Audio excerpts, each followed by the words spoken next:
जी भाई आ रही है। ओके, तो आज रिकर्शन का कंटिन्यूएशन चल रहा है। कल हमारा रिकर्शन खत्म हो जाएगा एंड टाइम एंड स्पेस देखते हैं फिर कल स्टार्ट करना है या नहीं। कर दूंगा स्टार्ट, मतलब ऑब्वियसली बेसिक्स तो स्टार्ट कर ही देंगे हम टाइम एंड स्पेस के कल। तो रिकर्शन कल खत्म हो जाएगा। आज इतने क्वेश्चन सोचे हैं, अब देखते हैं कितने होते हैं आज, क्योंकि ये सब कुछ बहुत ईजी है। बस ये चीज मेन है, पावर वाला क्वेश्चन एक अच्छा है। तो देखते हैं क्या है। स्टार्ट करते हैं, अब क्लास को स्टार्ट कर रहा हूँ मैं। तबीयत सही नहीं है, हाँ यार तबीयत की तो बैंड बजी पड़ी है आज मेरी। क्या हुआ, आवाज से लग रहा है?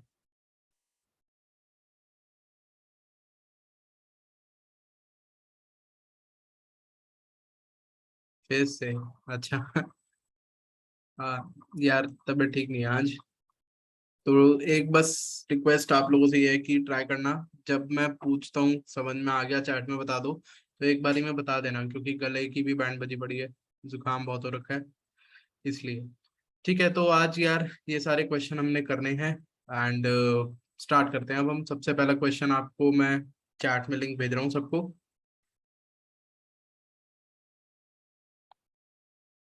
एरेज आज ये बेसिकली हम जो स्टार्ट कर रहे हैं, वैसे एक ये जो क्वेश्चन हमारा रह गया नॉर्मल, जो हम लोगों ने, अगर आपने नोटिस करा हो अभी तक जितने भी क्वेश्चन करे थे, कहीं एरे या कुछ नहीं आया था रिकर्शन में, नॉर्मल इंटीजर्स पर ही बेस्ड क्वेश्चन कर रहे थे।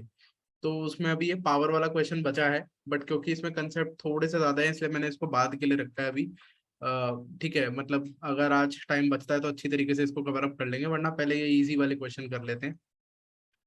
रिकर्शन विद एरेज आज से स्टार्ट है।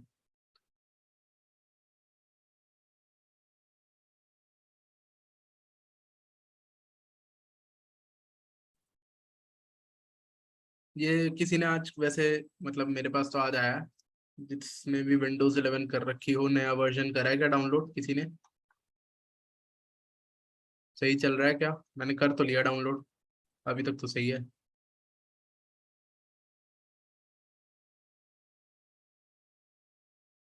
बिल्कुल सही है, हाँ सही मस्त चल रहा है अभी तक तो। स्मूथ है, पिछले से तो काफी स्मूथ है।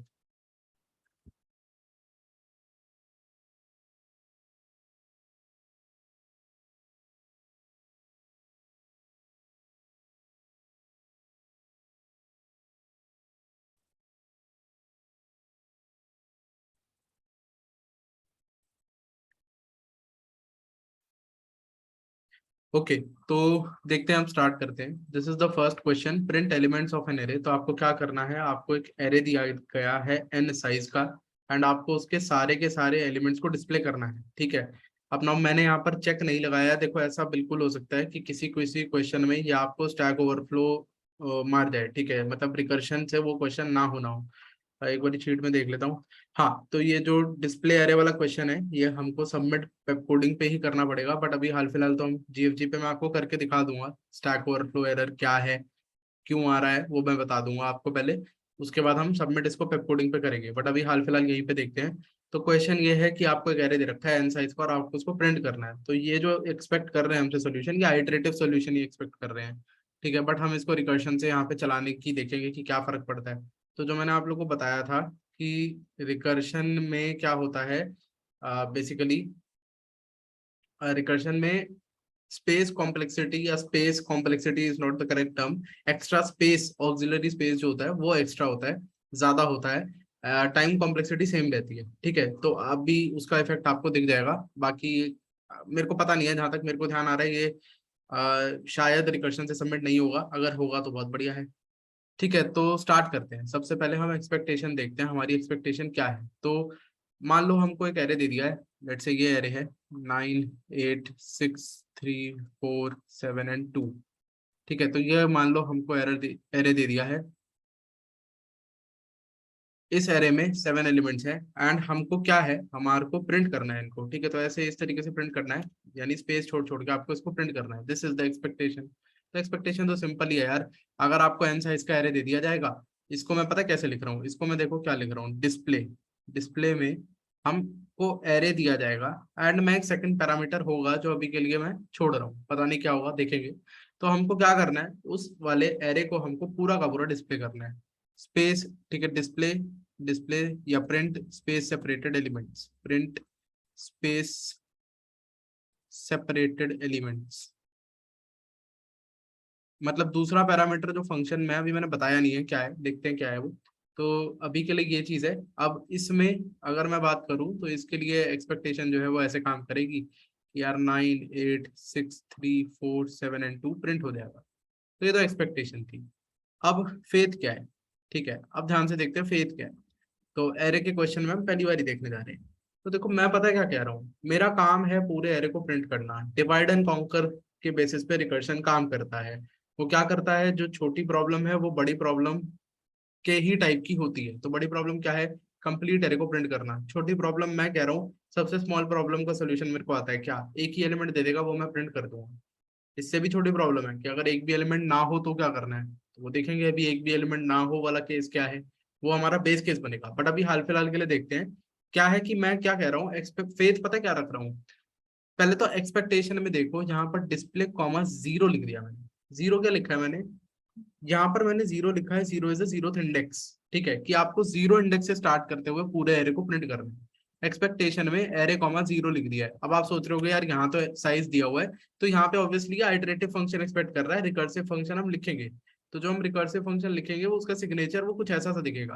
पहला पैरामीटर होगा एरे, एंड दूसरा पैरामीटर होगा स्टार्टिंग इंडेक्स बेसिकली। ठीक है, एरे तो पूरा ही प्रिंट करना है, स्टार्ट कहाँ से हो रहा है ये मैंने यहाँ पर लिख रखा कि जीरो से स्टार्ट हो रहा है। जीरो से स्टार्ट हो रहा है यानी पहले इंडेक्स से स्टार्ट करके आप सब कुछ प्रिंट कर दो। इसका मतलब ये है, एक्सपेक्टेशन ये है। तो फेथ पता है क्या मैं लेके चल रहा हूँ, फेथ मैं लेके चल रहा हूँ कि भैया मैं अगर डिस्प्ले में एरे कॉमा वन पास कर दूं, समझ रहे हो, इसको मैं इंडेक्स कह रहा हूँ, इसको मैं इंडेक्स प्लस वन कह रहा हूँ।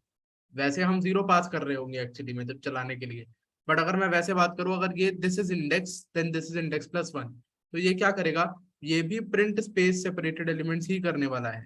स्पेस सेपरेटेड एलिमेंट्स ही प्रिंट करेगा ये, हमारी फेथ है। बट ये कितने प्रिंट करेगा, ये एन प्रिंट कर रहा था, ये एन माइनस वन एलिमेंट्स को प्रिंट करेगा।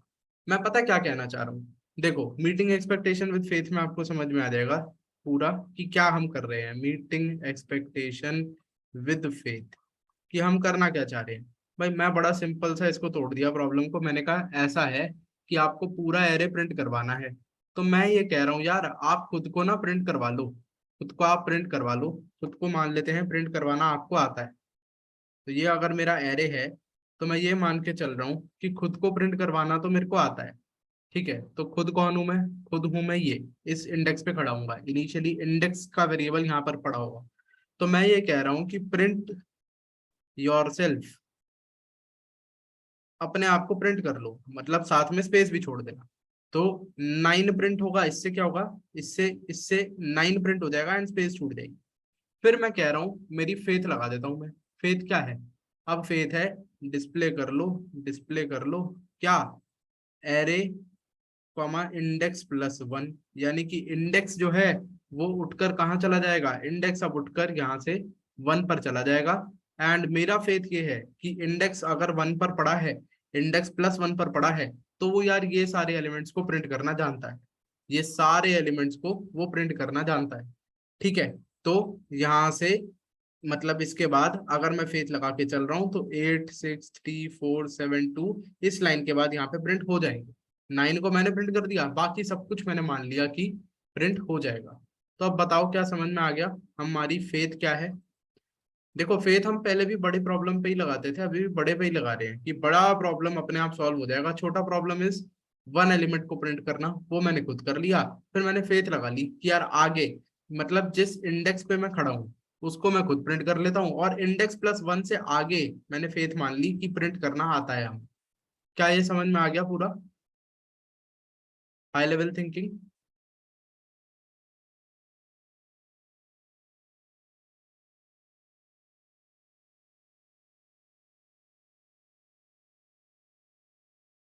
और लोग बता दो यार।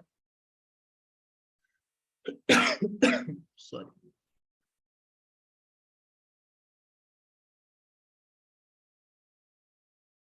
ठीक है, तो इसके बेसिस पे हम एक बारी कोड कर लेते हैं कि एक्सपेक्टेशन फेथ वगैरह के बेसिस पे। ठीक है, तो अभी हमने बेस केस नहीं सोचा है, तो देखते हैं बेस केस क्या होगा। तो मैंने कहा यार सिंपल काम है, खुद को तो प्रिंट हम कर लेंगे, पहले हमको फंक्शन बनाना पड़ेगा, इस फंक्शन में ऑब्वियसली हम काम नहीं कर पाएंगे। तो हम एक फंक्शन बनाते हैं, लेट्स से डिस्प्ले नाम से मैं फंक्शन बना लेता हूँ। उस डिस्प्ले फंक्शन के अंदर दो पैरामीटर्स डाल रहा हूँ, एक एरे एंड एक इंडेक्स। और क्या कह रहा हूँ कि जिस इंडेक्स पे मैं खड़ा हूँ मैं उसको प्रिंट करना जानता हूँ। आपको, हाँ, आपको पता है कि यहाँ पर हम इस फंक्शन को कॉल कर देंगे, एक्चुअली में हम यहाँ पे क्या करेंगे, हम display of array comma zero ये कॉल लगा देंगे।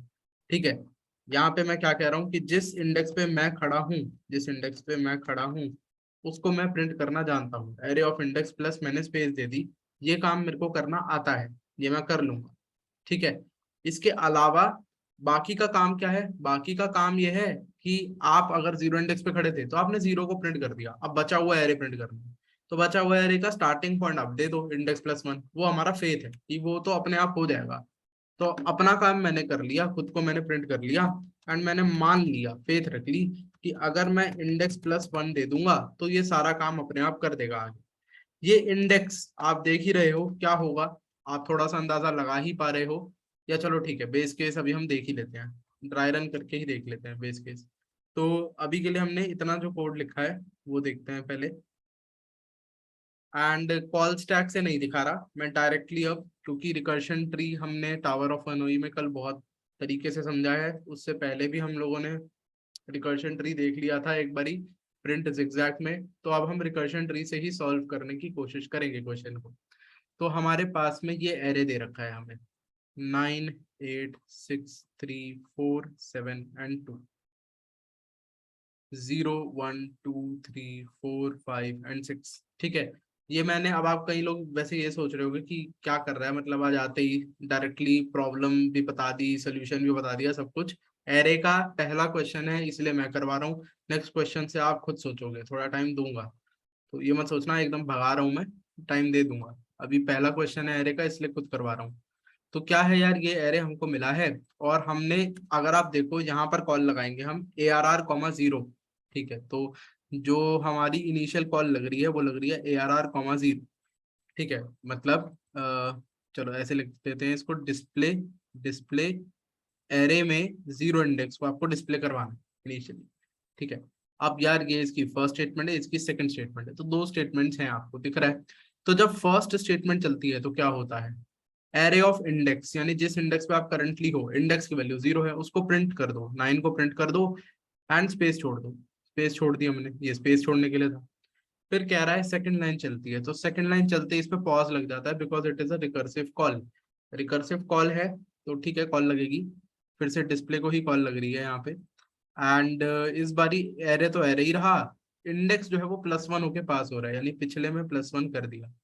फिर क्या है, इसकी पहली लाइन चलती है यानी एरे ऑफ इंडेक्स को प्रिंट करो, एरे ऑफ इंडेक्स को प्रिंट करो। तो ठीक है, एरे ऑफ इंडेक्स, इंडेक्स की वैल्यू वन है, वन इंडेक्स पे एट पड़ा है तो एट प्रिंट हुआ। देन दूसरी लाइन चलती है तो रिकर्शन की कॉल लग जाती है।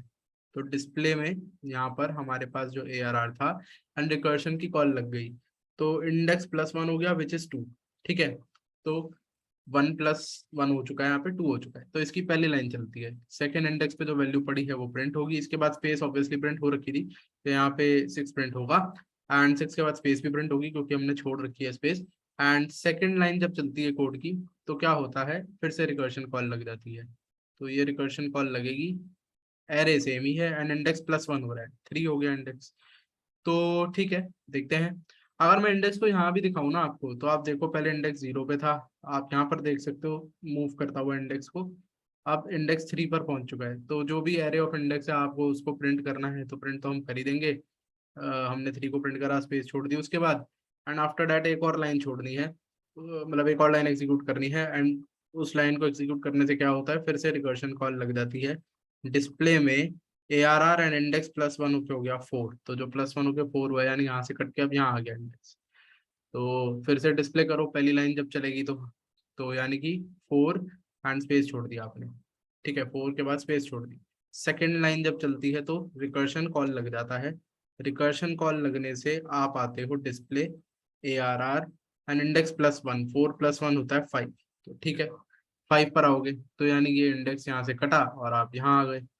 तो फिर से प्रिंट कर दो, डिस्प्ले कर दो इसको, तो ठीक है डिस्प्ले कर देते हैं जी, सेवन को डिस्प्ले करेंगे एंड स्पेस छोड़ देंगे। फिर second line is again a recursion call. तो ठीक है यार, रिकर्शन कॉल एक काम करते हैं, इसको थोड़ा सा ऊपर ले लेते हैं।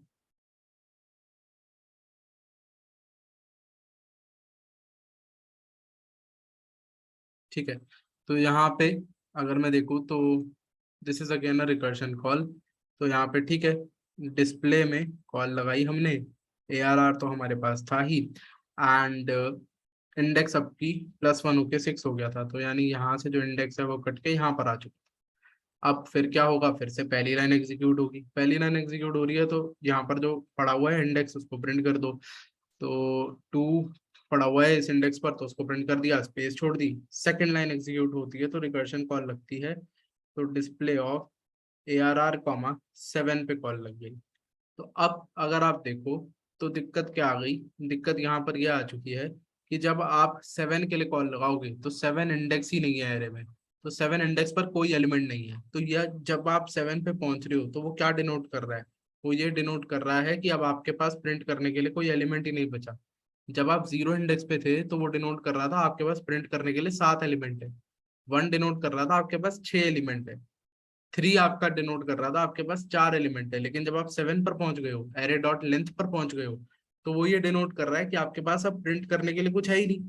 तो जब आपके पास प्रिंट करने के लिए कुछ है ही नहीं तो क्या करूँ, रिटर्न कर जाता हूँ वहां से। भाई कुछ करता ही नहीं, सिंपली रिटर्न स्टेटमेंट लिख देता हूँ, क्योंकि रिटर्न लिखने से फंक्शन से आप वापस आ जाते हो। तो आप वापस आओगे, ठीक है, इस वाले फंक्शन से जैसे ही आप वापस आओगे, वापस आके आप कहाँ गिरोगे, आप इस पे गिरोगे। अब जब आप इस पे गिरोगे, कॉल स्टैक में आप सोचो कैसे हो रहा है। कॉल स्टैक में ये जो मैंने सबसे ऊपर दिखा रखा है ना, ये सबसे नीचे बना हुआ है। इसीलिए कई लोग रिकर्शन ट्री नीचे से ऊपर की तरफ बनाना प्रेफर करते हैं, क्योंकि वो कॉल स्टैक का ऑर्डर भी सेम ही चल रहा होता है इस वजह से। ठीक है, फॉर सिंगल कॉल्स एटलीस्ट, एक कॉल के लिए तो यही ऑर्डर चलेगा। मतलब जो यहाँ पे सबसे ऊपर बना रखा है वो सबसे नीचे होगा कॉल स्टैक में। आई होप ये इमेजिन कर पा रहे हो आप लोग। ठीक है, तो ये सबसे नीचे है, पर अभी इसके नीचे मतलब हमने यहाँ से रिटर्न करा है, इससे नीचे कॉल स्टैक में ये पड़ा है। पर 2 ही स्टेटमेंट हमारे कोड में है और दोनों एग्जीक्यूट हो रखी है, तो यार पीछे गिर जाओ। फिर यहाँ पे भी दोनों स्टेटमेंट एग्जीक्यूटेड है, पीछे पीछे नीचे करते करते आप यहाँ पर आओगे एंड इसकी भी दोनों स्टेटमेंट एग्जीक्यूटेड है, तो आप रिटर्न करके मेन में या जिसने भी जहां से भी कॉल लग रखी है आप वहां पर चले जाओ। तो बेस केस क्या हुआ, बेस केस फाइनली यही हुआ कि अगर आपका इंडेक्स ट्रैवर्स करते करते एरे की लेंथ के बराबर आ चुका है, तो यानी अब आपके पास प्रिंट करने के लिए कोई एलिमेंट नहीं बचा है, तो यार यहाँ से आप रिटर्न कर जाओ। यहाँ से आपको कुछ भी करने की जरूरत नहीं है। This is the base case. तो बता दो एक बारी, समझ में आ गया पूरा ड्राई रन? हाँ जी। कोई कुछ और कह रहा था?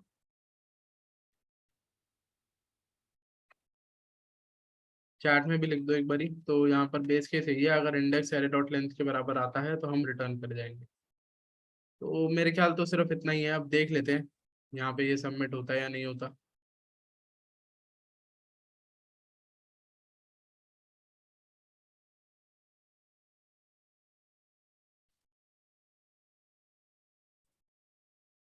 ठीक है, तो मेरे में तो दे रहा है यार, input is too large, stack overflow error दे रहा है।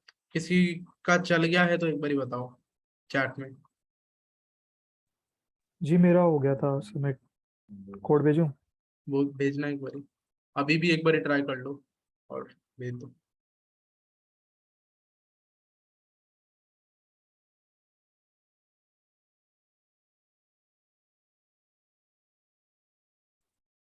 इसमें डिफरेंस तो कुछ भी नहीं आ रहा यार सच।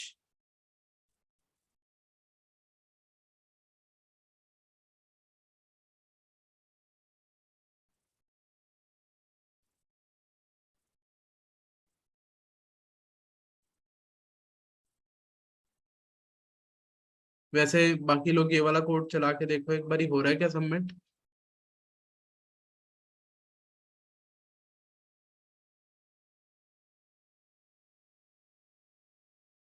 रिफ्रेश करूं? ये मतलब इसमें भी रिफ्रेश करना पड़ेगा? आप करो दोबारा।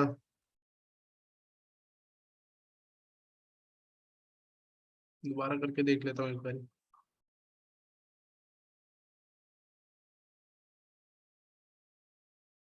ठीक है, रन टाइम एरर ही आ रहा है मेरा। मैं एक बारी जी, कुशल ने भेजा है वो देख रहा हूँ, नहीं हो रहा सबमिट। ठीक है, एक बारी कुशल वाला देख रहा हूँ मैं।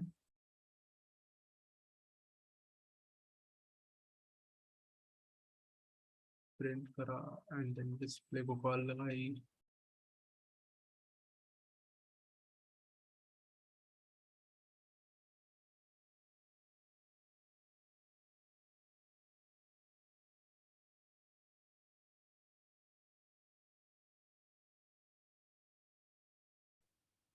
ये आपने नीचे क्या भेजा है कुशल, सेकंड मैसेज जो भेजा है वो क्या भेजा है?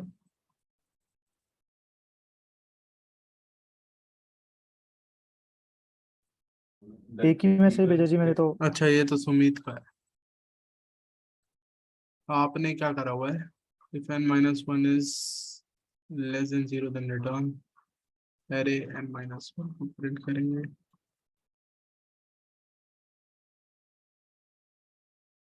तो जीरो देन रिटर्न,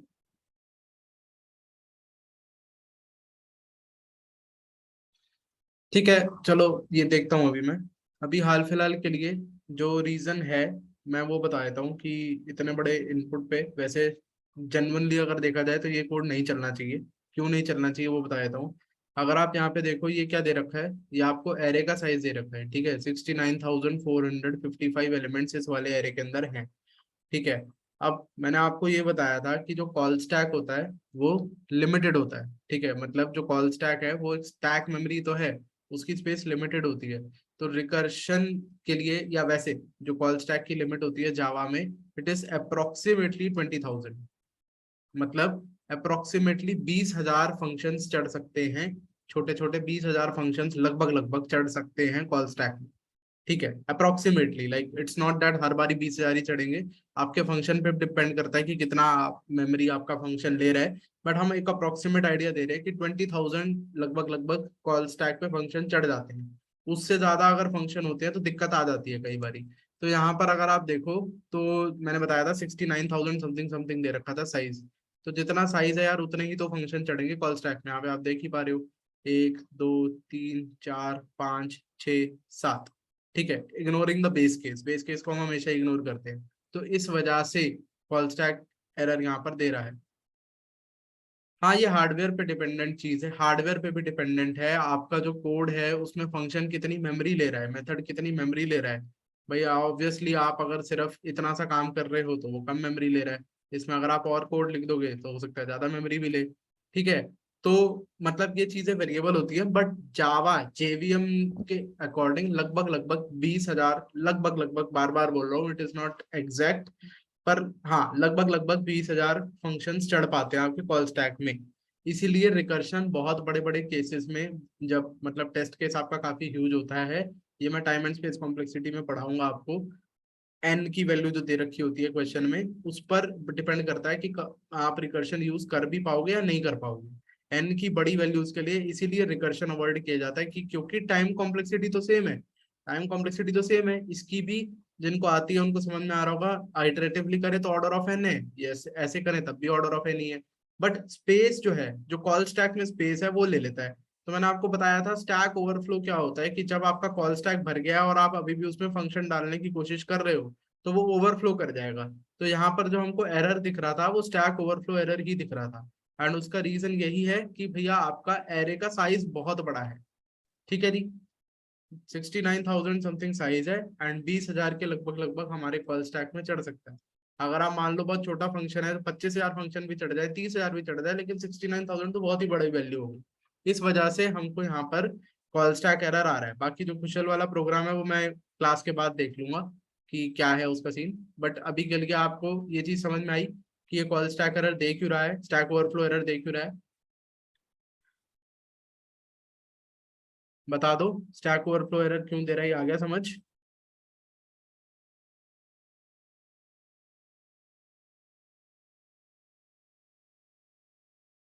ठीक है, तो अभी के लिए क्या कर सकते हो आप, इस वाले क्वेश्चन को एक बारी पेप कोडिंग पे सबमिट कर लो। तो पेप कोडिंग पे क्या करना है, आपको इनपुट भी यहाँ खुद ही लेना है।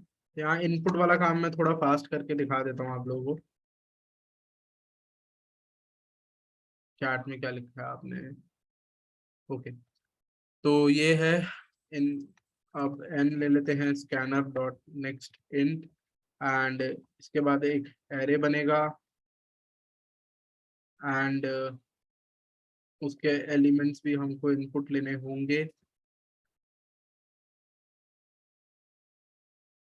एंड फिर हम ये डिस्प्ले ARR फंक्शन को कॉल लगा देंगे एरे एंड इंडेक्स 0 पास करके। तो वही करना है, सेम काम करना है जो अभी हमने करा था कि अगर इंडेक्स एरे डॉट लेंथ के बराबर हो जाता है तो रिटर्न कर जाओ, कुछ करने के लिए आपके है ही नहीं, एक भी एलिमेंट नहीं है। वरना आपको क्या करना है, आपको जहाँ पे अब मेरे को देखना पड़ेगा स्पेस सेपरेटेड है या लाइन वाइज प्रिंट कर रखा है।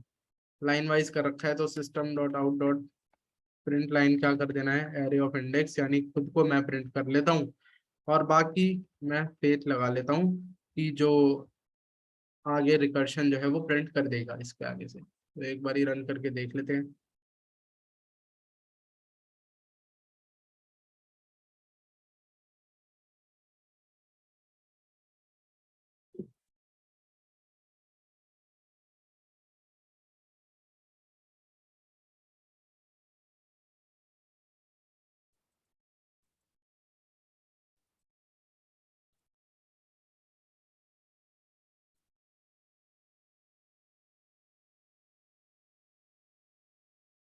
ठीक है, तो यहाँ पे सबमिट हो रहा है।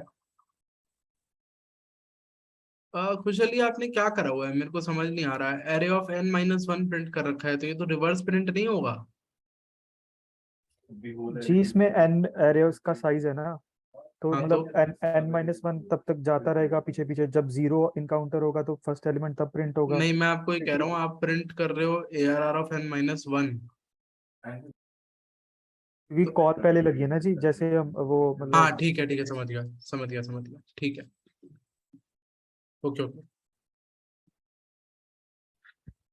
ठीक है, पहले बता दो, इतना समझ में आ गया सबको, चैट में बता दो। अगर आप इसमें कंस्ट्रेंट देखोगे तो बहुत छोटा है, n30 तक ही जा रहा है, 30 से ज्यादा एलिमेंट नहीं जा रहे हैं इसमें।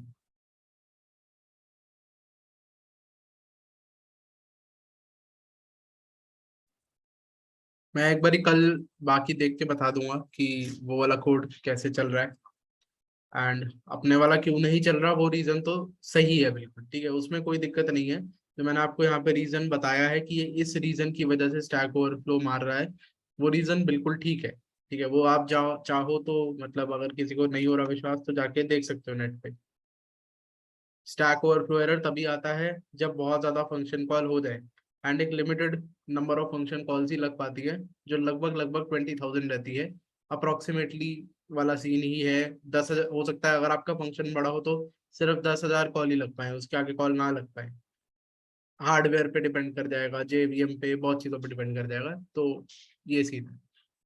ठीक है, एक बार फाइनल बता दो चैट में, ये वाला क्वेश्चन आ गया समझ, बढ़ जाऊं इससे आगे। ये इजी वाले क्वेश्चन थोड़ा सा जल्दी करने का ट्राई करो यार, अगर इनमें टाइम लगाएंगे तो फिर आगे दिक्कत आ जाएगी। और लोग बता दो, मैंने क्लास के स्टार्टिंग में भी बोला था यार, बार बार मत बुलवाना।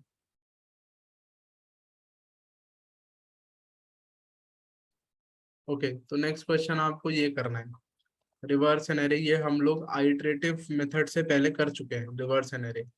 तो ये जो लिखा हुआ है, ये कुछ लिखा हुआ आपको नहीं मिलेगा, इफ यू रिमेम्बर, ये सब कुछ हम लोगों ने स्क्रैच से खुद लिखा था इसमें। ठीक है, तो मैंने पहले से ही इनपुट वगैरह लिख रखा है, आप भी अपना जो पहले से यहाँ पे सबमिशन में जाकर कोड होगा वहां से उठा लो, इनपुट वगैरह एटलीस्ट उठा लो, डिस्प्ले उठाने की जरूरत नहीं है। एंड अब इस क्वेश्चन में आप दो चीजें कर सकते हो, एक तो ये है कि आप सिर्फ प्रिंट ही कर दो रिवर्स में, क्योंकि इसने बोल तो यही रखा है, print the reverse of it. But हम रिवर्स प्रिंट नहीं करेंगे, हम एक्चुअली में एरे को रिवर्स करेंगे। ठीक है, यूजिंग रिकर्शन कैसे करते हैं वो बताऊंगा। तो एक बार आप लोग भी ट्राई कर लो, रिकर्सिव फंक्शन लिखना है, एरे को एक्चुअली में रिवर्स करना है, जो आइटरेशन में हम करते थे, low pointer high pointer value swap, वैसे कुछ करना पड़ेगा। एक बार सोच लो।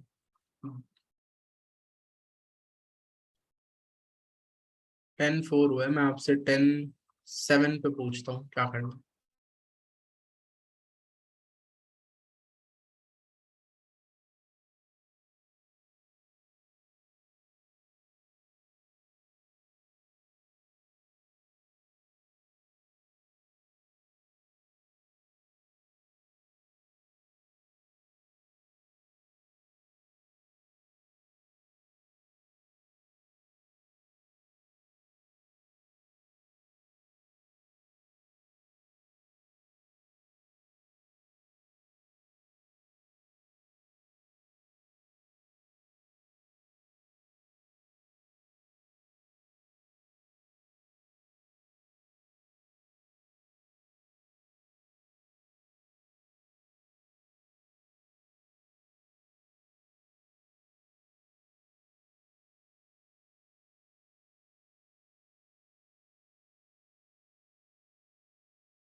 तो कोई बता दो कैसे करना है रिकर्शन से।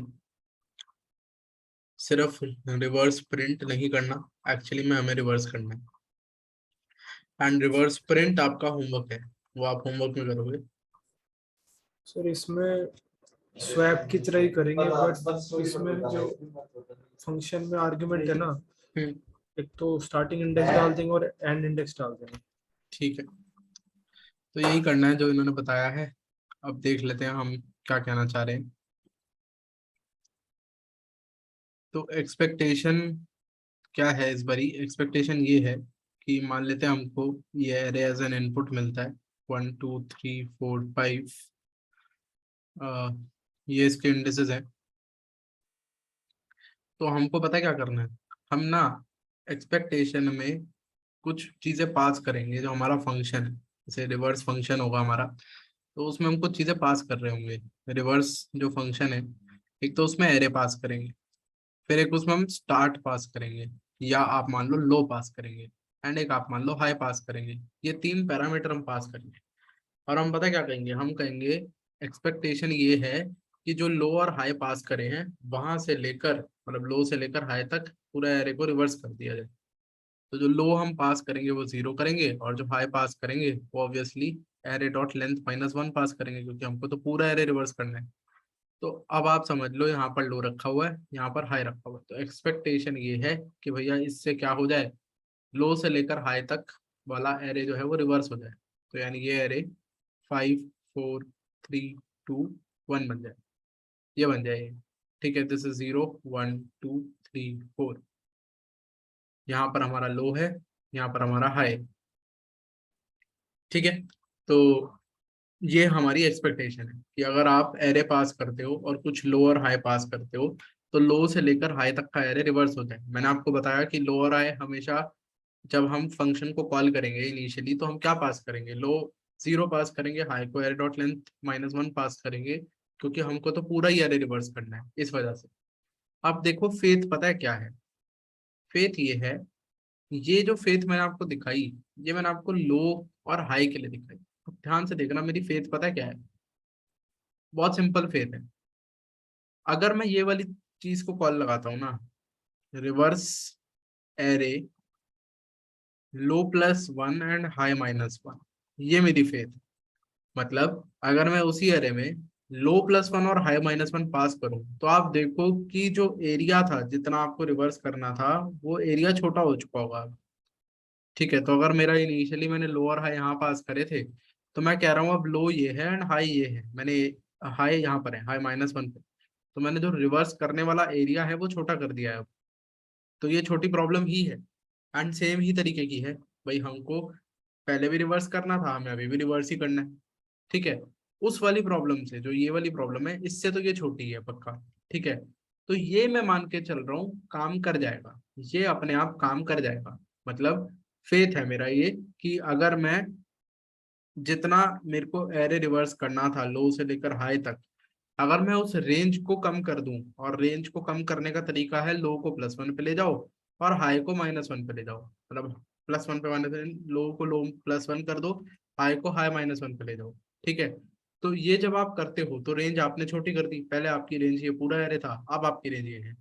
तो ये मैं मान के चल रहा हूँ काम हो जाएगा। तो यहाँ पर 2 3 4 की बजाय क्या आएगा, यहाँ पर आएगा, अगर मैं इसको रिवर्स करके दिखाऊं, सो यहाँ पर आ जाएगा सिर्फ इतना। अगर पार्ट रिवर्स हो रहा है तो 4 आ जाएगा, 3 आ जाएगा एंड 2 आ जाएगा। इतना पार्ट अगर हमने रिवर्स कर दिया तो अब जल्दी से बता दो कि expectation, meeting expectation with faith क्या होगा?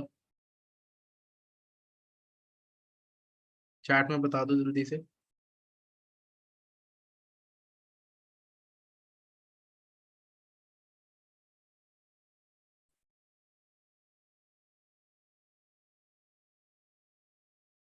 बता दो, मीटिंग एक्सपेक्टेशन विद फेथ कैसे करेंगे? हमने एक्सपेक्टेशन क्या रखी, हमने एक्सपेक्टेशन ये रखी कि लो और हाई जहां पर भी दिए होंगे वो मैंने आपको बता दिया यार कि 0 और एरे डॉट लेंथ -1 पे लेंगे, क्योंकि पूरा ही एरे रिवर्स करना है। बट हम क्या कह रहे हैं कि लो और हाई जहाँ पे दिए होंगे, लो से लेके हाई तक का एरे रिवर्स हो जाएगा। ये मैं एक्सपेक्टेशन मान के चल रहा हूँ। फिर मैं फेथ क्या लेके चल रहा हूँ कि यार छोटी रेंज के लिए काम हो जाएगा। मतलब छोटी रेंज तभी होगी जब लो, अभी जो आपने वैल्यू ले रखी है उससे बड़ी हो, और हाई की जो आपने करंट वैल्यू ले रखी है उससे छोटी हो, तो आपकी रेंज छोटी हो जाएगी। तो छोटी रेंज में रिवर्स करना हमें आता है, अपनी रेंज में हम कैसे रिवर्स करेंगे फाइनली, बताओ।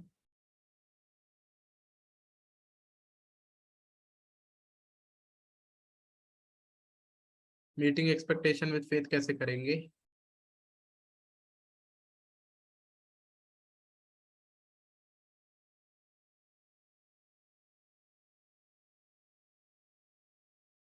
क्या हुआ, समझ ही नहीं आया क्या कुछ भी?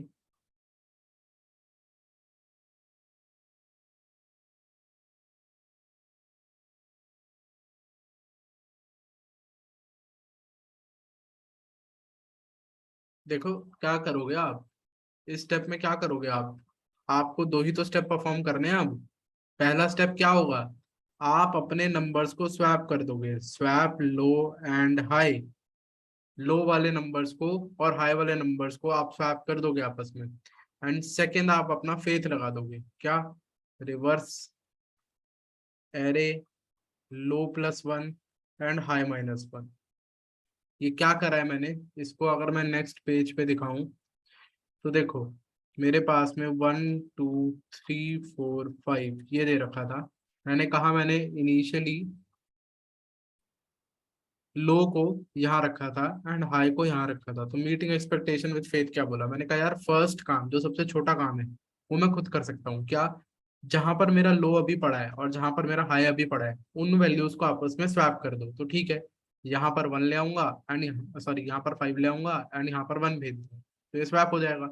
तो ये हमने खुद करा, 5 2 3 4 एंड 1, ये वाला काम हम लोगों ने खुद करा। जो सबसे पहले अभी हुआ है, एक स्वैप परफॉर्म हुआ है, वो हम लोगों ने खुद परफॉर्म करा है। इसके बाद मैं क्या कह रहा हूँ, दिस इज आफ्टर वन, ठीक है, this was the first step. अब सेकंड स्टेप मेरा फेथ है। फेथ क्या कहता है, फेथ कहता है यार कि ये जो आपका एरे है इसमें छोटी रेंज के लिए अगर आप कॉल लगाओगे तो काम हो जाएगा। तो छोटी रेंज में लो को +1 कर दिया, हाई को -1 कर दिया। तो इतना हमको रिवर्स करना आता है, इतना हमने कर लिया। बाकी का जो छोटा पार्ट है वो हमें रिवर्स करना आता है। तो जब आप इसको रिवर्स करोगे तो क्या होगा, 5 एज इट इज रह जाएगा, 1 यहाँ पर एज इट इज रह जाएगा, बीच वाला 4 3 2 बन जाएगा, रिवर्स हो जाएगा बीच वाला पार्ट, एंड आपका पूरा एरे रिवर्स हो जाएगा। अब बता दो क्या समझ में आया, मीटिंग एक्सपेक्टेशन विद फेथ कैसे कर रहे हैं?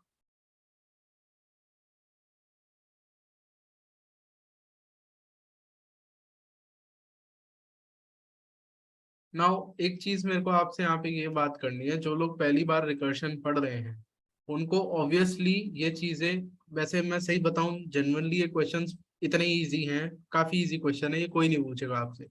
बट जो पहली बार रिकर्शन पढ़ेगा उसको ये भी टफ लगेगा, ठीक है, आई नो, क्योंकि मैंने भी स्क्रैच से पढ़ रखी है, चीजें खुद से पढ़ी हुई हैं, तो इसलिए मेरे को पता है। आपको तो फिर भी जैसे प्रॉपर मैं पढ़ा रहा हूँ, अर्चित पढ़ाएगा, मैं तो खुद से हाथ पैर इधर उधर मारे हुए हैं, तो पता है ये चीजें स्टार्टिंग में दिक्कत देंगी आपको। आपको सबसे पहले तो यही नहीं समझ में आएगा कि यार ये कैसे सोच लिया कि लो भी रखेंगे हाई भी रखेंगे, ये सब सोच कैसे लिया हमने खुद से। ठीक है, तो ये थोड़ी बहुत चीजें स्टार्टिंग में दिक्कत करेंगी, बाद में आपको चीजें समझ में अपने आप आने लग जाएगी कि क्या करना है। ठीक है, तो जिनको अभी लाइक आई डोंट नो कितने लोग ऐसे हैं जिनको अभी थोड़ा मुश्किल लग रही है ये चीजें, जितने भी हैं डरो मत, स्टार्टिंग है, मुश्किल लगेगा। ठीक है, प्रैक्टिस करते करते आगे चलकर जब आपका ट्रीज ग्राफ्स वगैरह ये सब होगा ना, तो आप रिकर्शन यू हर कोड में यूज कर रहे हो, तो तब तक इतनी मास्टरी हो चुकी होती है कि बहुत बेसिक लग रही होती है ये चीजें। ठीक है, तो इसलिए घबराने की जरूरत नहीं है अभी के लिए। मेरे को पता है आप लोग, अगर कोई बिल्कुल बिगनर है वो ये भी सोच सकता है कि यार ये खुद से कैसे सोच लिया कि लो रखेंगे हाई रखेंगे 2 पॉइंटर रखेंगे एंड मतलब रेंज छोटी करेंगे, ये फेथ तो बहुत अच्छा फेथ है, ये कैसे खुद से सोच लिया। तो ये आप भी सोचने लग जाओगे, बस प्रैक्टिस की बात है और कुछ नहीं है। ठीक है, तो अभी के लिए हमको क्या करना है, हम एक फंक्शन यहाँ पे बना रहे हैं, पब्लिक स्टैटिक वॉइड रिवर्स। ठीक है, तो हम एरे ले रहे हैं और उसका लो और उसका हाई, ये तीन चीजें पास कर रहे हैं, array low and high pass करा है मैंने। ठीक है, तो एरे लो एंड हाई जब मैंने पास कर दिया तो अब क्या है कि इनिशियली मेरे को पता है जब भी मैं कॉल लगाऊंगा, मैं कॉल पता है कहाँ लगाऊंगा, मैं तो यहाँ पे कॉल लगा रहा हूँ, तो मैं रिवर्स पास करूंगा। ये रिवर्स एरे नाम मैं रिवर्स ही रख रहा हूँ, रिवर्स पास करूंगा। देख लो आप, 0 एंड एरे डॉट लेंथ -1 मैंने पास कर रखा है पहले से, तो 0 एंड एरे डॉट लेंथ -1 ये मेरे लोअर हाई होंगे। अभी के लिए मैंने क्या बोला, मैंने कहा यार हमको क्या करना है, स्वैप योरसेल्फ, अपना काम तो आपको खुद करना है, यानी कि temp will be array of low, array of low में क्या आएगा, array of high, and array of high में क्या आएगा, टेम्प। आई नो मैं ही कहता हूँ कि आप लोग इसके लिए अलग फंक्शन बना सकते हो, बिल्कुल बना सकते हो, अगर बनाया है तो बहुत अच्छी बात है। मतलब यहाँ पर एक अलग से फंक्शन बना सकते हो स्वैप करके, जिसमें आप ये लॉजिक परफॉर्म कर दो। अगर आप ऐसा कर रहे हो, अलग फंक्शन बनाया है, तो वो तो बहुत अच्छी बात है। ठीक है, अभी के लिए मैंने इसी में करके दिखा दिया। तो ये हमारा बेसिकली, या चलो कर ही देते हैं, अलग कर देते हैं, क्या जा रहा है, नहीं करते, नहीं करते, अभी के लिए ऐसे ही रखते हैं। ठीक है, तो ये हमने कुछ नहीं करा, अपने नंबर को स्वैप कर लिया। अब हम क्या करेंगे, इसके बाद हम कह रहे हैं यार कि अपने को तो स्वैप करना आता था, पर अब इसकी छोटी रेंज के लिए हम मान लेते हैं कि फेथ हमारा काम कर देगा, बाकी का एरे रिवर्स वो कर देगा, बीच वाला एरे वो रिवर्स कर देगा। भाई first element and last element मैंने स्वैप कर दिया है, बाकी का एरे जो है वो फेथ हमारा रिवर्स हमें करके दे देगा। तो अब इसमें बेस केस फाइंड आउट करने का ट्राई करते हैं। वैसे बेस केस आपको ऑलरेडी मालूम है, इसमें बड़ी बात नहीं है बेस केस कुछ। अरे यार क्या हो रहा है ये, ठीक है, तो बेस केस मालूम ही है, इतनी कोई बड़ी बात नहीं है इस केस में बेस केस, बट फिर भी देखते हैं। तो दोबारा कह रहा हूँ, कॉल स्टैक से नहीं करूंगा, I will do it using recursion tree only. ठीक है, तो ये हमारा एरे है 1 2 3 4 एंड 5। तो बेस केस फाइंड करने का ट्राई करेंगे, 0 1 2 3 4। आपने बेस केस आइट्रेशन में ही ऑलरेडी सीख रखा है, बट चलो देखते हैं। ये लो है एंड ये हाई है, तो क्या करना है हमें, भाई हम कह रहे हैं यार रिवर्स फंक्शन को कॉल कर रहे हैं, तो रिवर्स करना है हमको, इस एरे को रिवर्स करना है। कहाँ से कहाँ तक करना है यार, 0 से लेके, मैं अभी के लिए वैल्यू ही लिख रहा हूँ 4। ठीक है, 0 से लेके 4, तो इस एरे को रिवर्स करना है। तो ठीक है, जब आप यहाँ पर हो तो पहली स्टेटमेंट एग्जीक्यूट कर लो। पहली स्टेटमेंट क्या है, स्वैप कर लो, स्वैप कर लो। तो स्वैप कर देते हैं, 5 यहाँ पर 1 यहाँ पर। देखो मैं इस पूरे को पहली स्टेटमेंट कह रहा हूँ, मैं इस पूरे को स्टेटमेंट नंबर 1 कह रहा हूँ एंड इसको स्टेटमेंट नंबर 2 कह रहा हूँ। ठीक है, ये लॉजिक क्या है, स्वैप है। इसको पूरे को स्टेटमेंट नंबर 1 मैंने इसलिए भी बोला है क्योंकि इस, वैसे तो क्योंकि ये एक काम कर रहा है स्वैपिंग का, इस वजह से। इस पूरी चीज को मैं एक फंक्शन में भी तो लेकर जा सकता था, अगर मैं इसको एक फंक्शन में ले जाता तो ये एक ही स्टेटमेंट से रिप्लेस हो सकती है ये पूरी चीज। इसलिए यहाँ पर मैं इसको एक ही स्टेटमेंट दिखा रहा हूँ ताकि सिंप्लिसिटी बनी रहे। ठीक है, तो पहली स्टेटमेंट जब चलती है तो स्वैप हो जाते हैं नंबर, यहाँ पर 5 आ गया, यहाँ पर 1 आ गया। दूसरी जब स्टेटमेंट चलती है तो रिकर्सिव कॉल लग जाती है, तो यहाँ पे रिवर्स लगा, रिवर्स लगा। अब देखो यहाँ पर लो में +1 कर दो, तो एरे तो वही है, एरे तो वही है, लो में +1 कर दो, 1 कर दो, एंड हाई में -1 कर दो, तो यहाँ नहीं, यहाँ पर 3 कर दो। इसका मतलब क्या, कि लो आपका उठकर यहाँ पर आ जाएगा, ये चलो ऐसे ही दिखा देते हैं, लो उठकर आपका यहाँ पर आ गया, हाई आपका उठ के यहाँ पे आ गया। तो ठीक है, इसकी फर्स्ट स्टेटमेंट चलाओ, तो फर्स्ट स्टेटमेंट क्या है, स्वैप का लॉजिक है। तो फर्स्ट स्टेटमेंट जब चलती है तो स्वैप हो जाता है, तो स्वैप हो जाता है यानी यहाँ पे 4 आ जाता है, यहाँ पे 2 आ जाता है। ओके जी, तो स्वैप हो गया। सेकंड स्टेटमेंट चलाओ, second statement is recursive call, तो कॉल लगा देंगे, कॉल लगाएंगे रिवर्स को, एंड क्या होगा, एरे, एंड क्या हो जाएगा, लो को आप +1 कर दोगे तो वो 2 पे आ जाएगा, हाई को आप -1 करोगे वो भी 2 पे आ जाएगा। तो अब अगर आप देखो, लो और हाई दोनों ही बराबर हो चुके हैं, लो एंड हाई दोनों बराबर हो चुके हैं, एंड वो 2 पर आ चुके हैं। तो जब ऐसा केस होगा तो इसमें मैं स्वैप करूं या ना करूं कोई फर्क पड़ता ही नहीं है, लो और हाई तो बराबर हो चुके हैं।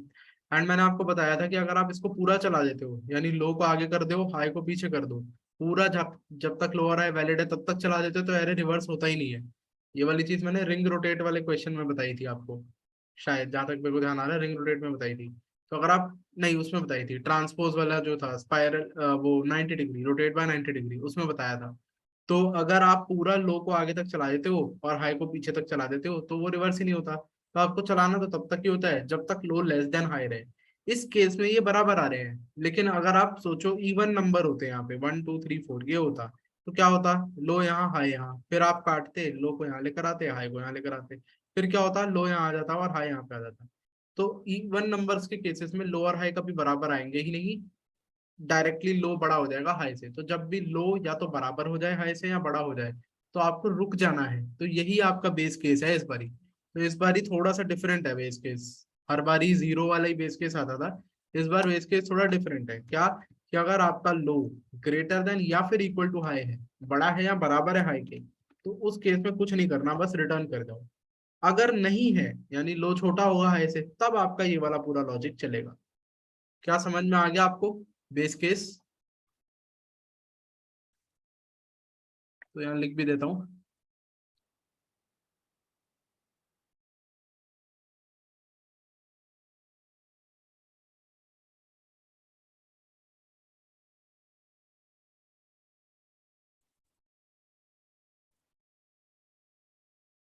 बता दो,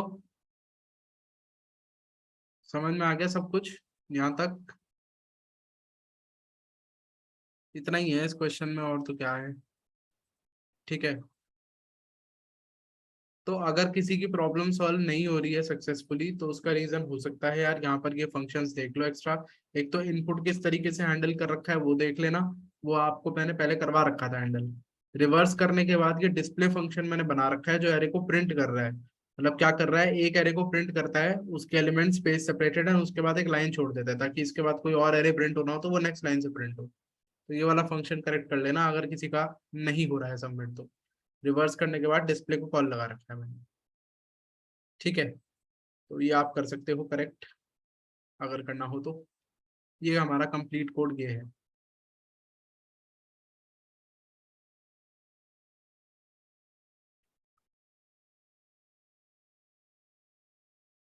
ठीक है, तो अब इसके बाद आ रहा है largest element in an array.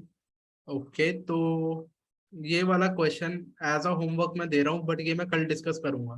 ठीक है, कल डिस्कस कर लूंगा, मेरे को अभी पावर का मेन है, पावर पहले कराना चाह रहा हूँ मैं। Check if an array sorted भी अभी देखते हैं, पहले मेरे को पावर कराना है। ठीक है, क्योंकि ये ज्यादा इंपॉर्टेंट और इंटरेस्टिंग चीज है। तो पावर वाला जो क्वेश्चन है, इसमें एरेज यूज नहीं हो रहा है, ये रिकर्शन ऑन एरेज नहीं है, ये नॉर्मली है। तो ये आपको भेज रहा हूँ पहले चैट में, ये कर लो। ठीक है, तो अभी आपको मैं दो होमवर्क दे चुका हूँ। पहला होमवर्क जो मैंने दिया था कि यहाँ पे ये जो रिवर्स एन एरे है, हमने एक्चुअली में रिवर्स करा है। रिवर्स प्रिंट कैसे करेंगे वो खुद से सोचना और करना उसको, वो मैं डिस्कस कर दूंगा, सिर्फ अप्रोच बता दूंगा ऊपर ऊपर से। पूरा ढंग से डिस्कशन या कोड नहीं होगा उसका। लार्जेस्ट एलिमेंट डिपेंड करता है कितने लोग करके आएंगे। अगर ज्यादा लोग कराएंगे तो मैं फिर बस अप्रोच बता दूंगा, बट मैं कोड नहीं करूंगा। अगर नहीं करके आए होगे तो फिर बताना भी पड़ेगा। तो इसलिए बेटर यही है कि कराओ। होमवर्क का मतलब होमवर्क ही होता है वैसे तो, घर से ही करना होता है। तो ये वाला क्वेश्चन आप घर से करोगे। And check if an array sorted देखते हैं, अगर आज टाइम बचा तो करवा दूंगा आज ही, वरना फिर इसको कल देखेंगे। पहले पावर वाला बहुत इंपॉर्टेंट है, पावर वाला करो आप। And this is a question जो शायद शायद हो सकता है इंटरव्यू में भी पूछ ले। वैसे उतना ज्यादा वो नहीं है, ऐसा कुछ खास मुश्किल नहीं है इसमें, बट फिर भी पूछा जा सकता है। और मैंने लाइक कब कर दिया यार इसे, पता नहीं क्या क्या होता रहता। ठीक है, तो ये है, कर लो एक बार ट्राई। लाइक करने लायक तो नहीं है ये।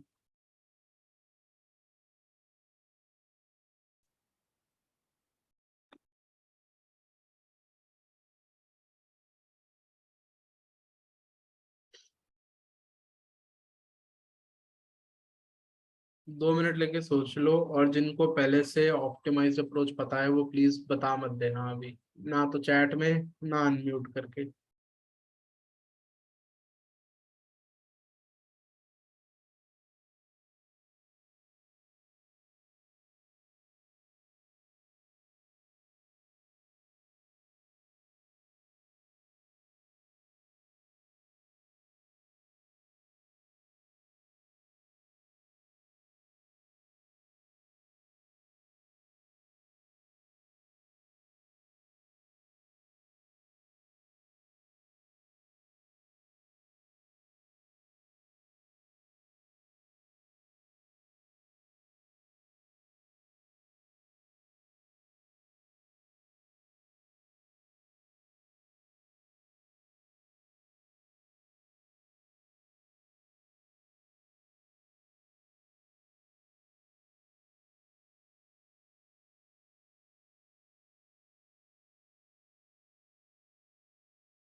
यही देखना है या नीचे वाला देखना है?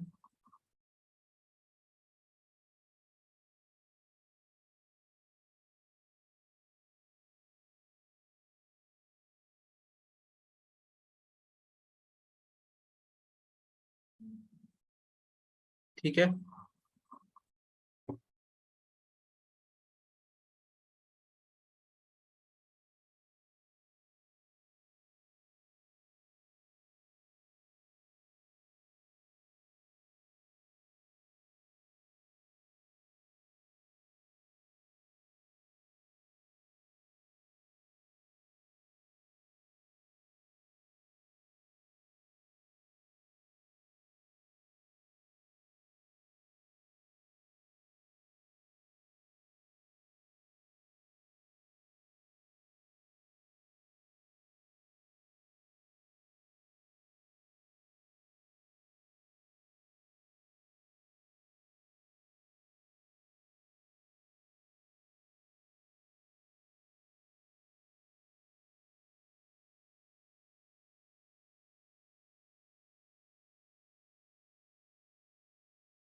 ओके। तो पावर, ये क्वेश्चन करेंगे अब हम।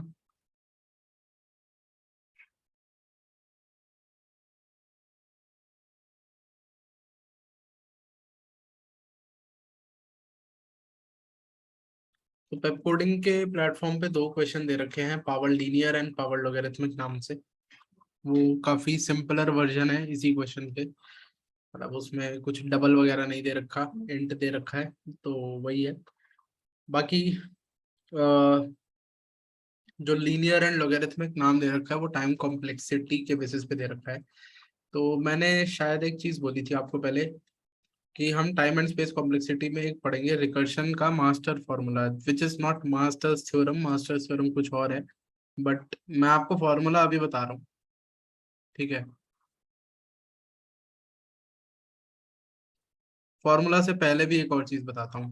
पहले तो देखो, ये जो हम लोग रिकर्शन ट्री हम लोग बनाते आ रहे हैं, जो हमने कल भी बनाया था, टावर ऑफ हनोई में हमने कल बनाया था रिकर्शन ट्री।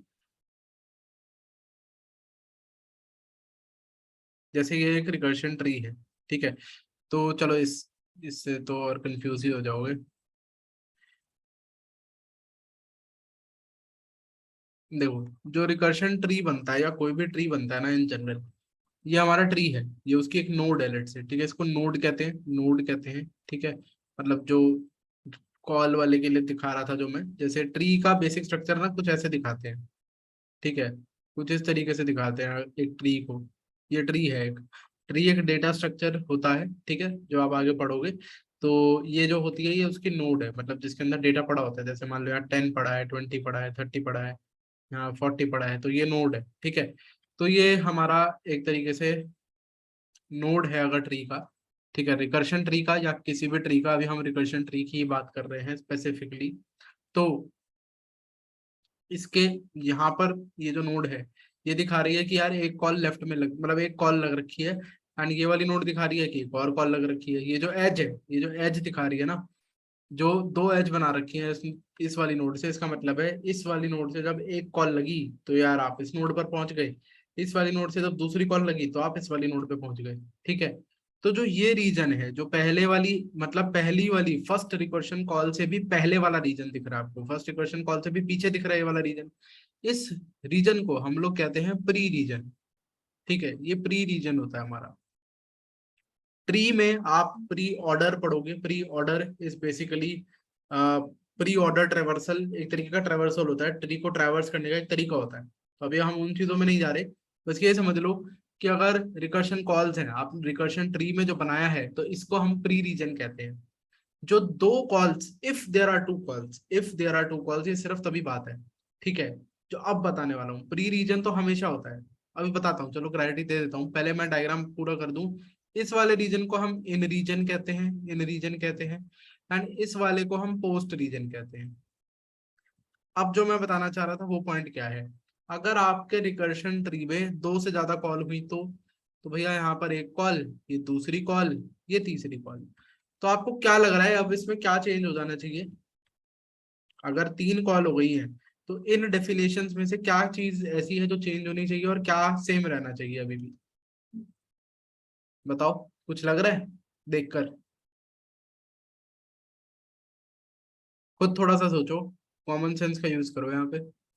क्या लग रहा है कि क्या चीज की डेफिनेशन चेंज होनी चाहिए, क्या सेम रहना चाहिए? मैंने आपको ये बोला, प्री रीजन क्या है? पहली रिकर्शन कॉल से पहले पहले वाला रीजन प्री रीजन है। पोस्ट रीजन क्या है? सारी रिकर्शन कॉल्स के बाद वाला रीजन पोस्ट रीजन, बीच का रीजन इन्हें। तो बताओ क्या चेंज हो जाना चाहिए?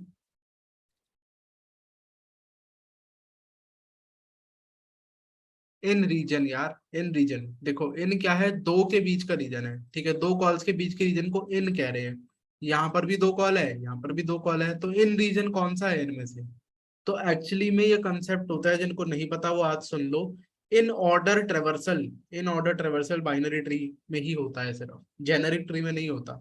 मतलब इन ऑर्डर या इन रीजन सिर्फ तभी होता है जब maximum number of possible children जो है किसी नोड के वो दो हो। जैसे आपको ये बताता हूँ, ये नोड है तो ये इसमें से जो निकल रहे हैं ये एजेस हैं, और ये वाले नोड को, ये वाले नोड्स को मैं इसके चिल्ड्रन बोलूंगा, इस वाले नोड के चिल्ड्रन बोलूंगा, क्योंकि ये इसमें से निकले हैं। ठीक है ना, इसमें से कॉल लगाई तो ये बना, इसमें से कॉल लगाई तो ये बना, तो ये जो येलो वाले जो दो शेडेड हैं इसको हम इसका चिल्ड्रन कहेंगे।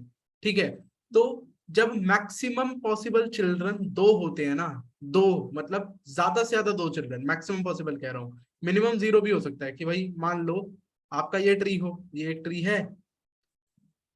ठीक है, तो इसमें देखो इसके कितने चिल्ड्रन है? दो चिल्ड्रन है। इसके कितना है? एक ही चिल्ड्रन है, ये वाला एक ही चाइल्ड है सिर्फ। इसका एक भी नहीं है, इसका एक भी नहीं है। ठीक है, तो मैक्सिमम पॉसिबल चिल्ड्रन बोलते हैं हम हमेशा। तो अगर मैक्सिमम पॉसिबल चिल्ड्रन दो हैं इन रीजन या इन ऑर्डर, सिर्फ तभी होता है। अगर ज्यादा चिल्ड्रन है, मान लो यहाँ पर तीन चिल्ड्रन है या एन चिल्ड्रन हो, पांच हो, 10 हो, तो इन ऑर्डर जैसी कुछ चीज नहीं होती, तो हमारा रह जाता है pre region and post region. ठीक है जी, तो ये हमारा प्री रीजन है, ये हमारा पोस्ट रीजन है, ये एज इट इज रहेगा इसके अंदर भी। तो यार ये क्या होगा? ये हमारा प्री रीजन होगा, this is the pre region and this is the post region, जब मल्टीपल कॉल्स लग रही हैं तब भी। ठीक है, तो इन एक्चुअली एग्जिस्ट ही सिर्फ दो वाले केस में करता है। अगर आप एक वाले केस में देखो तो एक वाले केस में तो वैसे ही इन नहीं है। क्यों नहीं है यार? ये क्या है? ये इन, ये क्या है? ये प्री है, ये क्या है? ये पोस्ट है। इन कहाँ है? इन तो है ही नहीं। तो इन सिर्फ आपका दो, जब एग्जैक्टली दो रिकर्शन कॉल हो या बाइनरी ट्री जब आप पढ़ोगे तो मतलब जब सिर्फ दो ही चिल्ड्रन हो, जब आप ट्री डेटा स्ट्रक्चर पढ़ोगे उस केस में भी इन ऑर्डर तभी होता है जब दो एग्जैक्टली नंबर ऑफ चिल्ड्रन हो, एग्जैक्टली नहीं मतलब मैक्सिमम पॉसिबल चिल्ड्रन जब दो हो तभी होता है। ठीक है, क्या ये चीज समझ में आई आपको? दो के बीच वाले रीजन को ही आप इन कह रहे हो। ठीक है, क्या ये चीज समझ में आई बाकी लोगों को भी?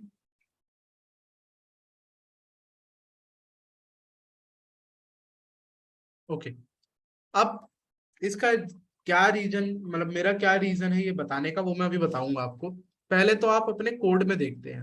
अब हम थोड़ा सा अपने कोड में भी तलाशने की कोशिश करते हैं कि क्या क्या क्या है। ठीक है, ये बता दिया ना जब मैंने। अब आप थोड़ा सा सोचो इस क्वेश्चन में क्या है। ये रिकर्शन कॉल है, रिकर्शन कॉल है। इसके बाद कुछ भी नहीं कर रखा हमने बेसिकली। एक ही कॉल लग रही है, कॉल भी एक ही लग रही है, मतलब ट्री तो कुछ ऐसा बनेगा।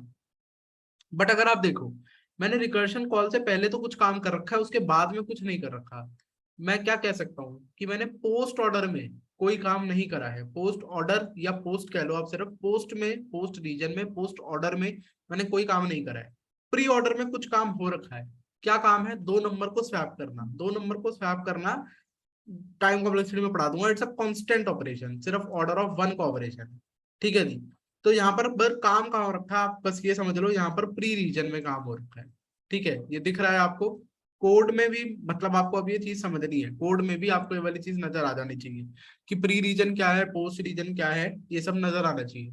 तो कोड में हमने, इस वाले कोड में सिर्फ प्री रीजन में काम कर रखा है, पोस्ट में हमने कुछ काम नहीं करा। इससे पीछे चलते हैं।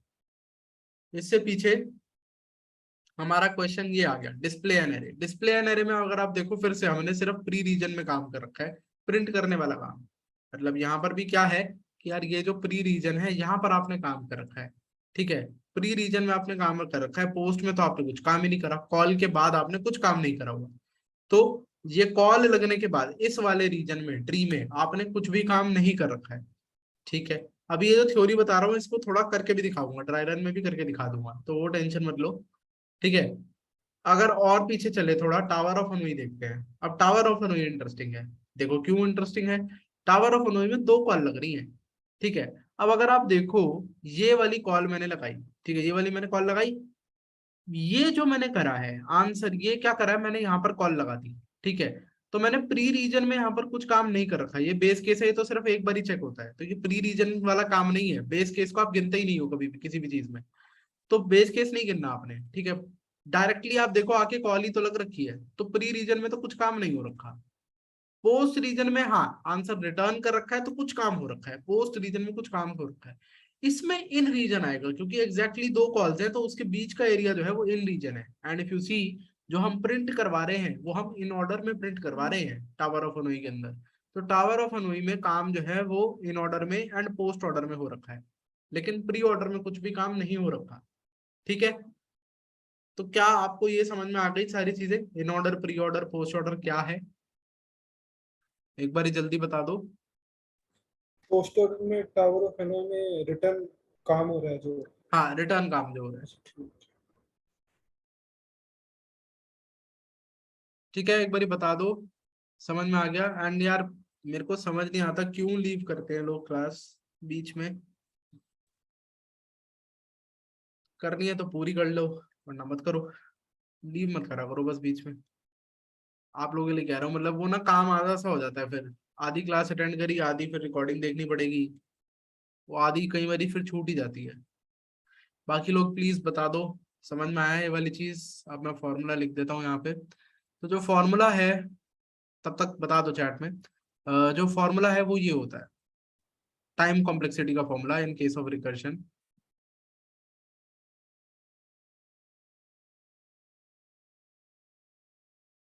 इज कॉल्स की power height plus pre order plus post order multiplied by height. ये pre order plus post order bracket में लिख रखे हैं, यानी प्री प्लस पोस्ट करने के बाद मल्टीप्लाई करोगे आप हाइट से। तो ये जो फॉर्मूला है ये क्या है, ये आपको थोड़ा सा आएगा, धीरे धीरे समझ में आएगा जब टाइम कॉम्प्लेक्सिटी पढ़ेंगे एग्जैक्टली, तो तभी समझ में आएगा, अभी उतना समझ में नहीं आ पाएगा। बट कुछ चीजें आपको दिख रही होंगी कि रिकर्शन में जितनी नंबर ऑफ कॉल्स है और जितनी रिकर्शन ट्री की हाइट है, दोनों चीजों पर हमारा जो है डिपेंड कर रहा है टाइम कॉम्प्लेक्सिटी। कितनी कॉल्स है और कितनी हाइट है, दोनों चीजों पर डिपेंड कर रहा है। कुछ pre order and post order में जो काम हो रखा है उस पर भी डिपेंड कर रहा है, या तो फिर हाइट ही आ गई। ठीक है, तो रिकर्शन ट्री की height and number of calls, number of call से क्या होगा, देखो ये अगर ट्री है तो जितनी ज्यादा कॉल है उतनी ज्यादा ट्री की विड्थ है, ये विड्थ बढ़ गई। ठीक है, एंड हाइट तो आपको पता ही है, हाइट तो नॉर्मल जो ट्री की हाइट होती है वही है यहाँ पे। तो हाइट पे भी डिपेंड कर रहा है एंड विड्थ पे भी डिपेंड कर रहा है, number of calls is width. तो दोनों चीजों पे रिकर्शन ट्री की डिपेंड कर रहा है। नाउ इफ यू से कि यार हम कॉल स्टैक की बात करें तो कॉल स्टैक में तो आपको नंबर ऑफ कॉल्स तो पता ही है क्या है, कि कितने फंक्शन यहाँ पे चढ़ रहे हैं, ठीक है, वो आपके कॉल्स हो गई। एंड हाइट क्या हो गया, जो कॉल स्टैक की मैक्सिमम हाइट जा सकती है वो हाइट हो गई कॉल स्टैक की टर्म्स में, अगर मैं बात करूं। अभी बताऊंगा, इसमें एक चीज मैंने बोली है बताऊंगा, बट एक चीज जो आपको ये याद रखनी है, जो हाइट होती है ना रिकर्शन कॉल स्टैक की एंड जो रिकर्शन ट्री की हाइट होती है वो सेम ही चीज है, वो अलग अलग चीजें नहीं है, ठीक है, वो सेम ही चीज है। अब ये जो कॉल्स है ना, ये टोटल नंबर ऑफ कॉल नहीं है, ये गलती मत कर देना। मतलब जैसे अगर आप टावर ऑफ हनोई में बात करो, तो अगर मैं थर्ड टावर की बात करता था तो टावर 2 के लिए 2 कॉल्स लगती थी, एक कॉल ये रही, एक कॉल ये रही, टावर 2 के लिए, ठीक है। फिर टावर 2 से भी टावर 1 के लिए 2 कॉल लगती थी, टावर 1 के लिए 2 कॉल्स लगती थी। टावर 0 नहीं गिन रहा, वो बेस केस है, बेस केस मैंने बोला नहीं गिनते हम किसी भी चीज में, ठीक है। तो नंबर ऑफ कॉल्स क्या है, ये कॉल्स है, एक नोड से मैक्सिमम कितनी कॉल लग सकती है, ये वो चीज है। तो अगर आप देखो इस पूरे ट्री में एक नोड से मैक्सिमम 2 ही कॉल लग पा रही है, maximum number of calls through any node is 2। तो यार ये हो गया 2 कॉल्स का मतलब हो गया नंबर ऑफ कॉल्स 2। ये टोटल नंबर ऑफ कॉल नहीं देखनी कि 1 call 2 call 3 call 4 call 5 call, यूं नहीं गिनना इसको। ये क्या है कि एक फंक्शन कितनी कॉल्स लगा रहा है, ठीक है, ये वो मतलब है। जैसे कि अभी आपने ये जो क्वेश्चन करा, ये वाला जो आपने क्वेश्चन करा डिस्प्ले, ये सॉरी ये रिवर्स वाला, इसमें रिवर्स फंक्शन एक ही रिकर्शन कॉल लगा रहा है, नंबर ऑफ कॉल 1 है इस केस में। आपने टावर ऑफ अनोई जो करा उसमें नंबर ऑफ कॉल 2 थी, क्योंकि एक, ठीक है, वहां पे नंबर ऑफ कॉल्स 2 थी। आपने देखा था कि एक बारी हम टावर 1 से पहले टावर 3 पे ले जाते थे यूजिंग टावर 2, एंड फिर टावर 3 से टावर 2 पर लेकर जाते थे एंड -1 डिस्क को, ये हमने कल डिस्कस करा था। तो ये नंबर ऑफ कॉल्स यहाँ पर 2 क्या है, आई होप समझ में आ गया होगा, maximum number of calls through any particular node of the recursion tree, ये वो चीज है, ठीक है। तो ये हो गया, मतलब आप अगर कोड में सिंपल देखना चाहो तो यार ये फंक्शन कितनी रिकर्सिव कॉल लगा रहा है, वो है कोड की टर्म्स में तो बहुत ही सिंपल है समझना, कि एक फंक्शन कितनी रिकर्सिव कॉल लगा रहा है। यहाँ पर एक ही लगा रहा है तो एक, अगर 2 लगा रहा होता तो 2, ठीक है जी, तो ये है 2। अब अगर हाइट की बात करो टावर ऑफ हनोई के केस में, अगर हाइट की बात करूं तो क्या है, देखो 3 डिस्क थी मेरे पास, तो ये 3 वाला जो है कॉल लगा रहा है 2 वालों को, 2 वाला लगा रहा है 1 वालों को। कितनी हाइट है, ये क्या लग रहा है आपको, हाइट कितनी है, 1 2 3, 3 लेवल है ना, हाइट यही होता है ट्री में, जितने लेवल हैं उतनी हाइट होती है। लेवल्स यानी जो ये मैंने दिखाया वर्टिकल में, ये हॉरिजॉन्टल लाइंस जो ड्रॉ करके दिखाई है, ये लेवल है। तो 3 हाइट है इस रिकर्शन ट्री की, ठीक है। तो हाइट यहाँ पर इस वाले केस में हाइट जो है वो n है, तो 2 की power height which is n, ये हो गया। प्लस प्री ऑर्डर में क्या काउंट करा था हमने, प्री ऑर्डर में कुछ काम ही नहीं करा था तो 0 ले लो। पोस्ट ऑर्डर में कुछ कांस्टेंट काम करा था, कांस्टेंट काम को हम ऑर्डर ऑफ 1 से डिनोट करते हैं, ये हम टाइम कॉम्प्लेक्सिटी में पढ़ेंगे। तो जिनको ये वाली चीज अभी समझ में नहीं आ रही स्किप कर सकते हो अभी के लिए, बट मैं जान के बता रहा हूँ, ये पावर में यूज होगा सब कुछ इसलिए बता रहा हूँ। तो पोस्ट ऑर्डर में जो काम है वो कांस्टेंट है, 1 लिख सकते हैं, k लिख सकते हैं, जो लिखना हो लिख दो, मल्टीप्लाइड बाय हाइट, हाइट क्या है अभी देखा n है तो n है, तो ये है 2 की पावर n प्लस n। अब n जो है वो 2 की पावर n के कंपैरिजन में बहुत छोटा होता है, तो इसको हम इग्नोर कर देंगे, टाइम कॉम्प्लेक्सिटी में वैसे भी बड़ी टर्म ही देखी जाती है। तो दिस बिकम्स ऑर्डर ऑफ 2 की पावर n। ये जो ऑर्डर ऑफ 2 की power n which is exponential, यानी कि जो हमने कल टावर ऑफ हनोई प्रॉब्लम करी थी उसकी टाइम कॉम्प्लेक्सिटी थी ऑर्डर ऑफ 2 की power n, exponential time complexity थी उसकी, यानी बहुत ज्यादा टाइम लेता है टावर ऑफ हनोई सॉल्व होने में, ठीक है। इन शॉर्ट अगर समझना चाहो एक बार चेक करें टावर ऑफ हनोई, अगर मैं क्वेश्चन के लिंक पे क्लिक करता हूं तो आप यहाँ पर देख सकते हो एक्सपेक्टेड टाइम कॉम्प्लेक्सिटी इज 2 की पावर n, ठीक है। अब expected space order of n क्या लिखा हुआ है, ये आपको मैंने दिखाया कि भैया एक्सपेक्टेड स्पेस क्या है, कॉल स्टैक में जितने चढ़ रहे हैं फंक्शन वही तो एक्सपेक्टेड स्पेस होगी, यानी कॉल स्टैक की मैक्सिमम हाइट वो क्या होगी, रिकर्शन ट्री की हाइट जो कि ऑर्डर ऑफ n है, तो कॉल स्टैक की maximum height order of n जाएगी, तो वो हमारी एक्सपेक्टेड स्पेस थी, इसमें एक्सपेक्टेड एक्स्ट्रा स्पेस थी कि रिकर्शन में आप ऑर्डर ऑफ n का स्पेस लोगे एक्स्ट्रा। एंड टाइम कॉम्प्लेक्सिटी आपकी ऑर्डर ऑफ n 2 की पावर n है, एक्सपोनेंशियल टाइम कॉम्प्लेक्सिटी है। बता दो क्या पूरा समझ में आ गया, ये फॉर्मूला है क्या एग्जैक्टली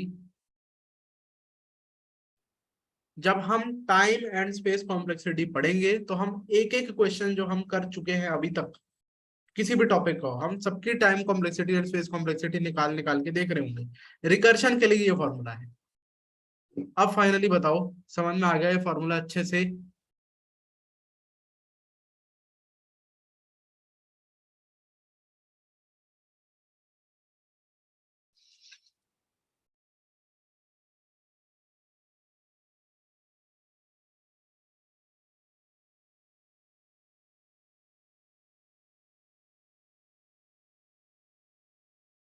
ठीक है, तो ये फॉर्मूला रट लो, ये 99% ऑफ द केसेस में काम कर जाता है। रिकर्शन के 99% ऑफ द केसेस में ये वाला फॉर्मूला काम कर जाएगा आपका। ठीक है, कुछ केसेस में नहीं करेगा, वो नहीं करेगा भाई, अब क्या कर सकते हैं, हर चीज परफेक्ट तो होती नहीं, पर 99% केसेस में फॉर्मूला काम कर जाता है। मैंने पहले भी एक एग्जांपल दिया था, जिस एक एग्जांपल अगर याद करना हो जिसमें ये फॉर्मूला काम नहीं करता, वो है quick select algorithm. Quick select हम सॉर्टिंग एल्गोरिदम्स में ही पढ़ लेंगे। तो क्विक सिलेक्ट की time complexity order of n होती है, लेकिन order of n log n मिलती है हमको इस फॉर्मूला से अगर हम निकालेंगे तो वहां पर ये काम नहीं करता। अब हम अपने क्वेश्चन पे आते हैं, पावर फंक्शन। ठीक है जी, तो पावर फंक्शन का क्वेश्चन क्या था? ये था आपको एक्स की पावर एन कैलकुलेट करनी है। तो सिंपल है, बहुत सिंपल है। आपको एक्सपेक्टेशन क्या है? Power of x comma n से क्या एक्सपेक्टेशन है? एक्सपेक्टेशन ये है कि वो एक्स को एन टाइम्स मल्टीप्लाई कर देगा। यही तो होता है एक्स की पावर एन निकालने का मतलब। ठीक है, यही तो होता है मतलब। तो ये एन टाइम्स बेसिकली इसको मल्टीप्लाई कर देगा। तो if I take an example कि अगर मेरे को 2 की पावर 7 करना है, 2 की पावर 7 मेरे को करना है, तो मैं क्या करूंगा? मैं कहूंगा 2 × 2 × 2 × 2 एंड × 2 ये कर दूंगा, 7 टाइम्स मल्टीप्लाई कर दूंगा। ठीक है जी, तो ठीक है, ये एक्सपेक्टेशन है। अब देखते हैं फेथ क्या है। मेरा फेथ ये है कि यार power of x comma n मेरे को निकालना है, एक्स की पावर एन मेरे को निकालनी है। तो मैं मान के चल रहा हूँ यार, छोटी प्रॉब्लम जो है, यानी एक्स की पावर n-1 कैलकुलेट करना मैं जानता हूँ। इसका मतलब समझते हो? इसका मतलब ये है कि x एंड सो ऑन, ये मैं n-1 टाइम्स करना जानता हूँ। n-1 टाइम्स हो जाएगा अपने आप, फंक्शन को कॉल दूंगा तो n-1 टाइम्स ये वाला काम हो जाएगा। यानी कि इस केस की बात करूं तो पावर ऑफ 2,6 काम कर जाएगा। वो 2 × 2 × 2 × 2 × 2 कर देगा। ठीक है, फाइनल क्या आता है? फाइनल आता है मीटिंग एक्सपेक्टेशन विद फेथ। तो खुद ही बता दो अब चैट में क्या करना है।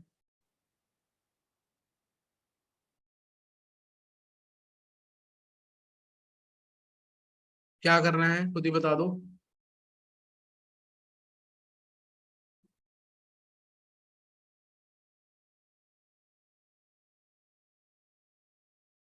ठीक है, बिल्कुल ठीक है। तो 2 × फेथ यानी नंबर इंटू फेथ। ठीक है, यानी आपके पास x की पावर n-1 पड़ी है, आप क्या करोगे? देखो आपको ये मालूम ही है कि अगर आपको power of x comma n calculate करना है तो वो क्या होता है? अगर आपको x की पावर n कैलकुलेट करना है, वो x इंटू एक्स की पावर n-1 यही तो होता है, क्योंकि आप इसको लेके जाओगे पावर ऐड हो जाएगी, +1 -1 कैंसिल होकर x की पावर n मिल जाता है। तो पता ही है आपको। तो power of x comma n है क्या? Power of x comma n-1 multiplied by x। ठीक है, या x multiplied by power of x comma n-1, यही तो करना है। तो क्या ये समझ में आ गया आपको? मीटिंग एक्सपेक्टेशन विद फेथ पूरा मतलब जो हाई लेवल थिंकिंग है आ गई समझ?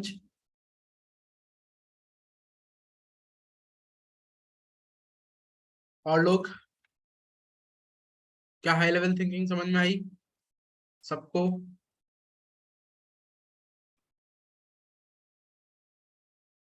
ठीक है, अब मैं यहाँ पर एक अलग फंक्शन बना रहा हूँ, और अलग फंक्शन क्यों बना रहा हूँ? एक्स कॉमा एन ही तो मेरे पैरामीटर हैं, उन्हीं के बेसिस पे मैंने लिखा है। तो मैं तो डायरेक्टली इस फंक्शन में भी काम कर सकता हूँ। तो मैं बताऊंगा अभी अलग फंक्शन में क्यों बना रहा हूँ, उसका एक रीजन है, वो अभी हम देखेंगे। तो पब्लिक डबल पावर नाम रख रहा हूँ मैं अपने फंक्शन का। तो उसमें double x and int n यही इनपुट मैंने दिया। मैंने क्या बोला, बेस केस क्या होगा, चलो बेस केस अभी से ही बता दो, let's not do the low level thinking, पहले ही मेरे को बेस केस बता दो क्या होगा।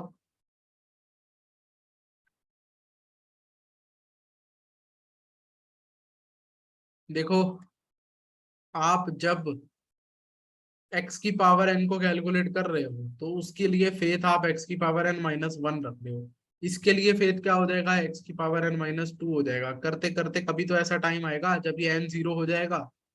ठीक है, तो यही तो बेस केस है। अगर n जीरो हो गया तो क्या आंसर होगा, any number to the power zero, any number to the power zero is what, one.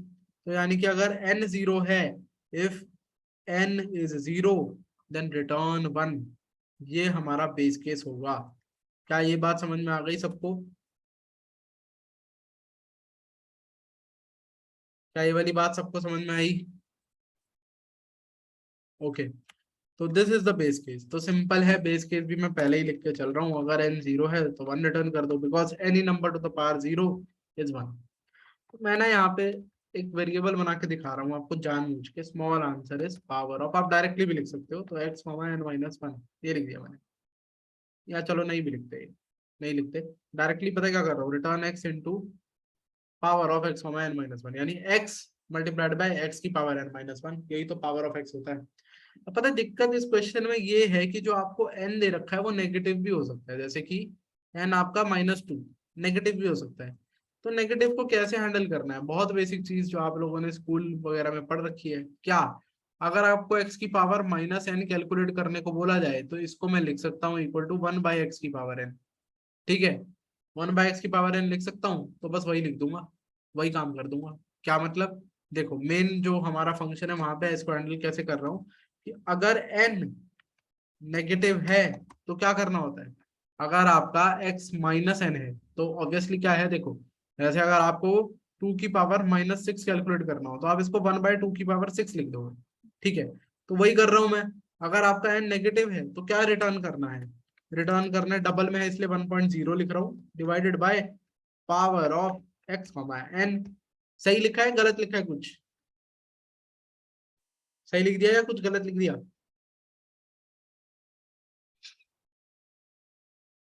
हाँ जी, गलती पकड़ो, क्या गलत लिख दिया है? मल्टीप्लाई भी होगा वन बाई एक्स में। मतलब मल्टीप्लाई होगा वन बाय एक्स से? जैसे ऊपर एक्स इंटू पावर किया है वैसे। मैंने ये तो फंक्शन कॉल कर दिया ना, वो सारे काम यहाँ पर हो जाएंगे अपने आप, एक्स की पावर एन यहाँ पे कैलकुलेट हो जाएगा, ये अच्छा कंफ्यूज मत ठीक है हो, ठीक है एक्स की ठीक है पावर एन यहाँ कैलकुलेट हो जाएगा। ठीक। अब बताओ क्या गड़बड़ है, बड़ी बेसिक गड़बड़ है यार, इतना ज्यादा नहीं है कुछ, बहुत बेसिक गड़बड़ है। चलो उसको कास्ट करना पड़ेगा क्या मैंने देखो यार, मतलब वही है, आपने यहाँ पर तो ऐसे लिख दिया, नॉर्मल तो ऐसे लिख देते हो, लेकिन अभी ये एन तो नेगेटिव ही है, नेगेटिव ही पास कर दिया आपने, माइनस एन करना पड़ेगा ना, एन नेगेटिव था, यहाँ पे पॉजिटिव बनाकर ही पास करोगे। ठीक है, इतनी बेसिक सी गड़बड़ है, अगर ये नहीं समझ में आएगी तो कोड अटक जाएगा देखो। ठीक है, तो ये समझे, टू की, यहाँ पर मैं क्या कह रहा हूँ कि टू की पावर माइनस सिक्स मिल रखी है आपको कैलकुलेट होने के लिए, तो आप लिख रहे हो वन बाय एक्स की पावर एन, अब एन आपने अभी भी माइनस ही रहने दिया, तो ये क्या हो गया, वन बाय टू की पावर माइनस सिक्स, ये तो गड़बड़ है कुछ, ये थोड़ा ना करना है इसको, वन बाय टू की पावर सिक्स बनाने के लिए जो नेगेटिव नंबर है उसको आपको क्या करना पड़ेगा, नेगेट करना पड़ेगा, ताकि ये माइनस ऑफ माइनस सिक्स होके पॉजिटिव बन जाए। आई होप ये चीज छोटी सी समझ में आई होगी। ठीक है, तो बस ये एक चीज थी जो हमें अलग से इस वाले क्वेश्चन में हैंडल करनी थी, उसके अलावा तो कुछ नहीं है, ये हैंडल कर लिया अलग से, बाकी हमारा जो नॉर्मल हमने फंक्शन बनाया है वही हम कॉल कर लेंगे, return power of x n, यही तो करना है। तो पहले तो रन करके देखते हैं इसको। तो रन तो हो रहा है, जितने भी टेस्ट केस हैं सबके लिए रन हो रहा है, मतलब देख लो ये तीन टेस्ट केस दे रखे हैं इसने, तो टू की पावर टेन कैलकुलेट हो रहा है, डेसिमल में कुछ दे दिया उसकी पावर भी सही से कैलकुलेट हो रही है, एंड पावर नेगेटिव दे दिया वो भी कैलकुलेट हो रहा है, तो सब कुछ सही से कैलकुलेट हो रहा है अभी तक तो, पर सबमिट करके देखते हैं एक बार। तो स्टैक ओवरफ्लो एरर है, ठीक है, स्टैक ओवरफ्लो, मतलब सबमिट तो नहीं हो रहा है। स्टैक ओवरफ्लो आ गया। स्टैक ओवरफ्लो क्यों आया है, कोई बता सकता है? ये टेस्ट केस आपको दिख रहा है यहाँ पर, साफ साफ नजर आ रहा है टेस्ट केस, इसके बेसिस पे बताना है स्टैक ओवरफ्लो क्यों आया है।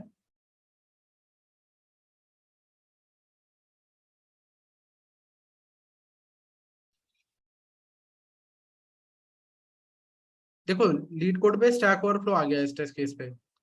किसी और प्लेटफॉर्म पे टाइम कॉम्प्लेक्सिटी के लिए भी बोल सकते हैं आपको, ये वो मैं पहले ही बता रहा हूँ। बट अब आप थोड़ा सा सोच के बताओ कि स्टैक ओवरफ्लो क्यों आया। ठीक बात है। किसने लिखा है? हाँ सूरज, सही है बिल्कुल। यार देखो ना, मतलब क्या है, पावर एन, एन पावर है, ये नंबर दे रखा है ऊपर डेसिमल में, ये पावर दे रखी है। अभी तो बताया कि कॉल स्टैक लगभग लगभग 20,000 कॉल्स ही ले पाता है। ये देख लो, ये तो कितना बड़ा नंबर दे दिया इसने। इतनी ज्यादा कॉल्स अगर आप स्टैक में भरने लग गए तो स्टैक भर जाएगा, स्टैक ओवरफ्लो आ जाएगा। वही ये कह रहा है। आपको कैसे पता कि एन ही है? आपको कैसे पता कि एन मतलब ये एन है? ये तो पता ही है, एक्स दे रखा है, एन दे रखा है। मैं ये कहना चाह रहा हूँ कि यहाँ पर तो आप n-1 ही चला रहे हो ना, एक एक स्टेप ही तो रिड्यूस हो रहा है। आप ये देखो, इससे अगर आप एक स्टेप रिड्यूस करोगे तो यहाँ पे लास्ट में 6 आएगा, फिर 5 आएगा, फिर 4 आएगा, चलते चलते इतनी नंबर ऑफ टाइम्स, इतने नंबर ऑफ टाइम्स तो हमारे स्टैक में फंक्शन जा ही नहीं पाएगा। तो इसलिए यहाँ पर कॉल स्टैक एरर दे रहा है। क्या ये चीज समझ में आई, स्टैक ओवरफ्लो क्यों आ रहा है? आज ही की क्लास में भी डिस्कस हुआ था ये वाली चीज। आई समझ स्टैक ओवरफ्लो क्यों आ रहा है?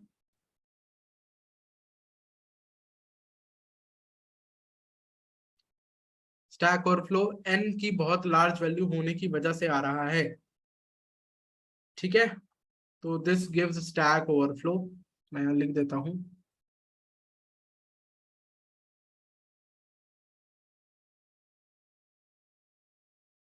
तो ये स्टैक ओवरफ्लो दे रहा है, बहुत बढ़िया। तो कुछ तो और सोचना पड़ेगा। बट अब अगर मैं इसकी टाइम कॉम्प्लेक्सिटी की भी बात करूँ ना, इस वाली अप्रोच की, इसी वाली अप्रोच की टाइम कॉम्प्लेक्सिटी की भी बात करके देखते हैं। चलो टाइम कॉम्प्लेक्सिटी क्या होगी इसकी, वही फॉर्मूले का यूज करते हैं। फॉर्मूले का यूज करने से पहले मैं कहूंगा पहले रिकर्शन ट्री तो बना लो। ऐसे कैसे फॉर्मूले का यूज कर रहे हो? तो लेट्स से 2 की पावर 5 के लिए बनाते हैं। तो हमारी पावर है, पीओडब्ल्यू लिख रहा हूँ सिर्फ 2,5। तो क्या करूंगा मैं बोलूंगा यार एक ही लाइन है सिर्फ, क्या करना है आपको? एक मिनट रुक जाओ।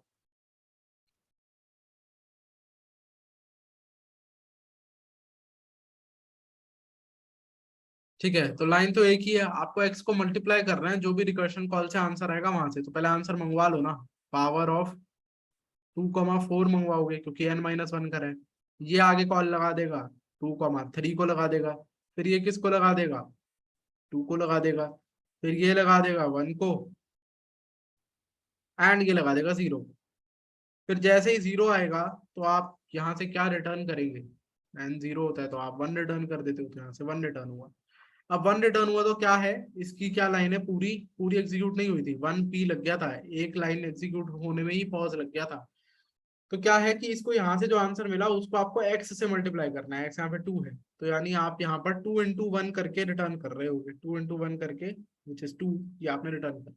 अब क्या है, यहाँ से जो आपको आंसर मिला उसको 2 से मल्टीप्लाई करके आप पीछे रिटर्न करोगे, यानी 2 × 2 करके विच इज 4 करके आप 4 रिटर्न करोगे।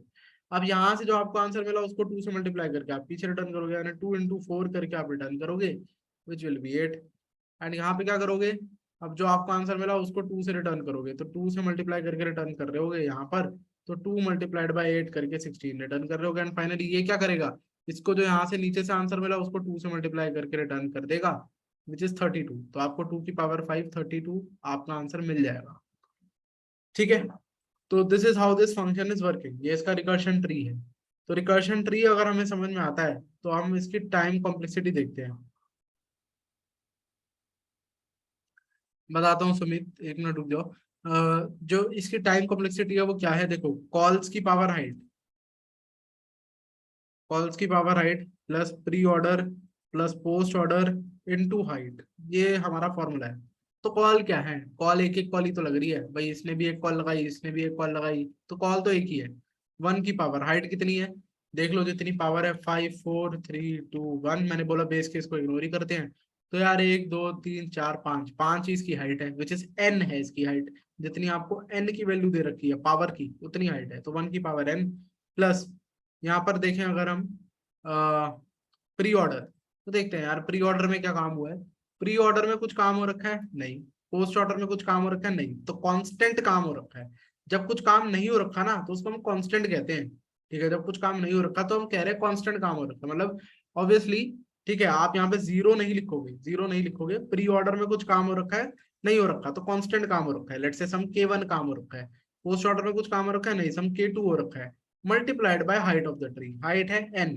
तो यार ये K1 K2 कोई और कांस्टेंट K बन जाएगा, उससे हमें फर्क नहीं पड़ता। कांस्टेंट्स को हम टाइम कॉम्प्लेक्सिटी में इग्नोर करते हैं, वो जब टाइम कॉम्प्लेक्सिटी पढ़ेंगे तो पढ़ेंगे। तो यार 1 की पावर n तो 1 ही होता है, प्लस K इंटू n, तो 1 plus Kn becomes order of n। Linear time complexity है इसकी। और अगर आप देखो तो वैसे भी समझ में आ ही रहा है। अगर आप इसको फॉर लूप में कन्वर्ट कर रहे हो तो ये कौन सी फॉर लूप बन रही है?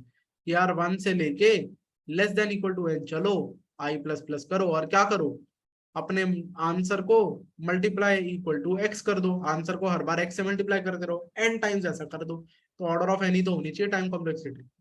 क्या है इसकी टाइम कॉम्प्लेक्सिटी समझ में आ गई कि ऑर्डर ऑफ n है?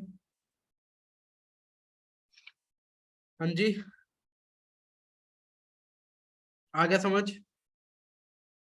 ओके। नेगेटिव का केस यार ये था, देखो सिर्फ इतना केस है नेगेटिव का कि अगर आपको पावर नेगेटिव दी होती है तो कैसे करते हो? x की पावर माइनस n 1/x की पावर n लिखते हो, तो वही मैंने कोड में लिख दिया, देख लो बस। अगर n नेगेटिव है तो 1/x की पावर माइनस, अब ये माइनस क्या लगा दिया? मैं कह रहा हूँ आप यहाँ पे तो लिख रहे हो x की power minus n is 1/x की पावर n, बट ये n जो आपको दिया हुआ था ये तो नेगेटिव था।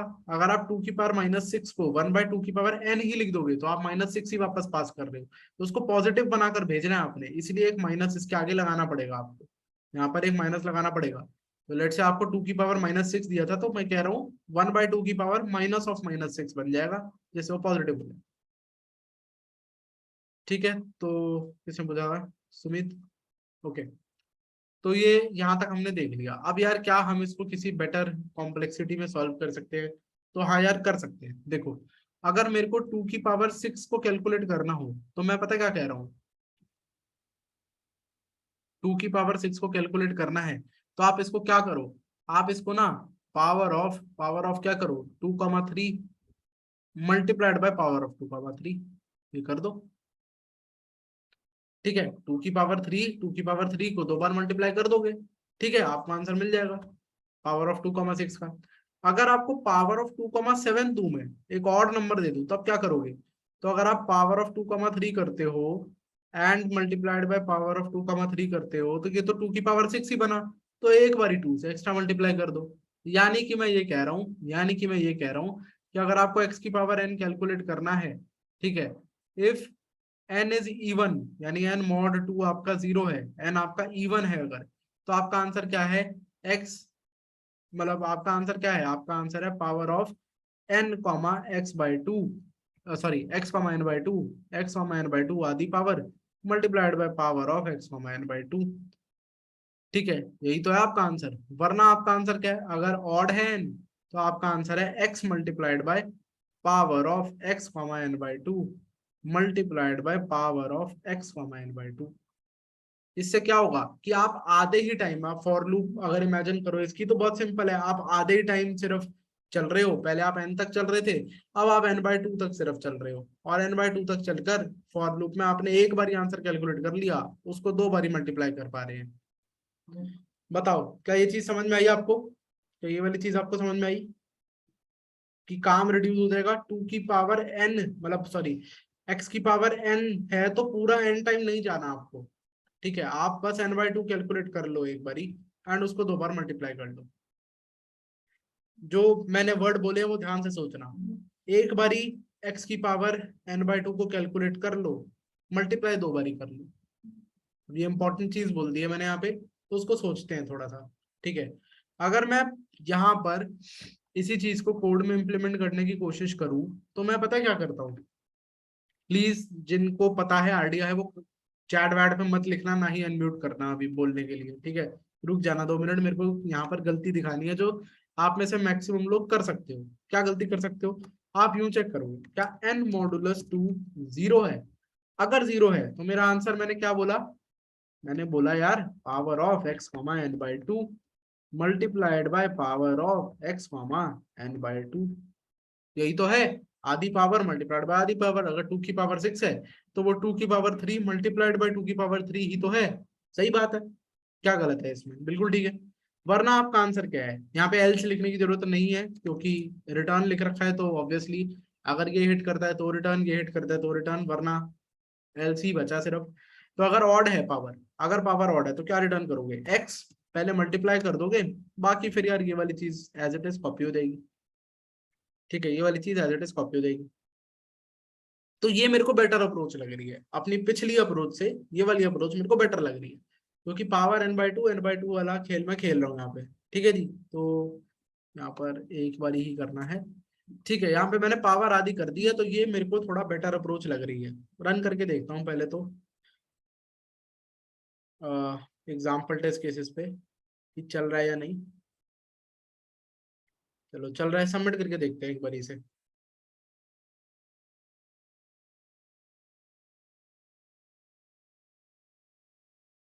अरे भाई ये क्या हुआ? सेम टेस्ट केस पे दोबारा से टाइम लिमिट एक्सीडेड आ गया, ये क्या हो गया? हमको तो लग रहा था यार हमने कम नंबर ऑफ टाइम्स लूप चलाई है, मतलब हमने कम नंबर ऑफ टाइम्स काम करा है, हमने पावर आधी कर दी। तो क्या हुआ क्या है यहाँ पे? थोड़ा सा अब हम, ये क्या हुआ यार, ये क्या हो गया? एक मिनट रुको।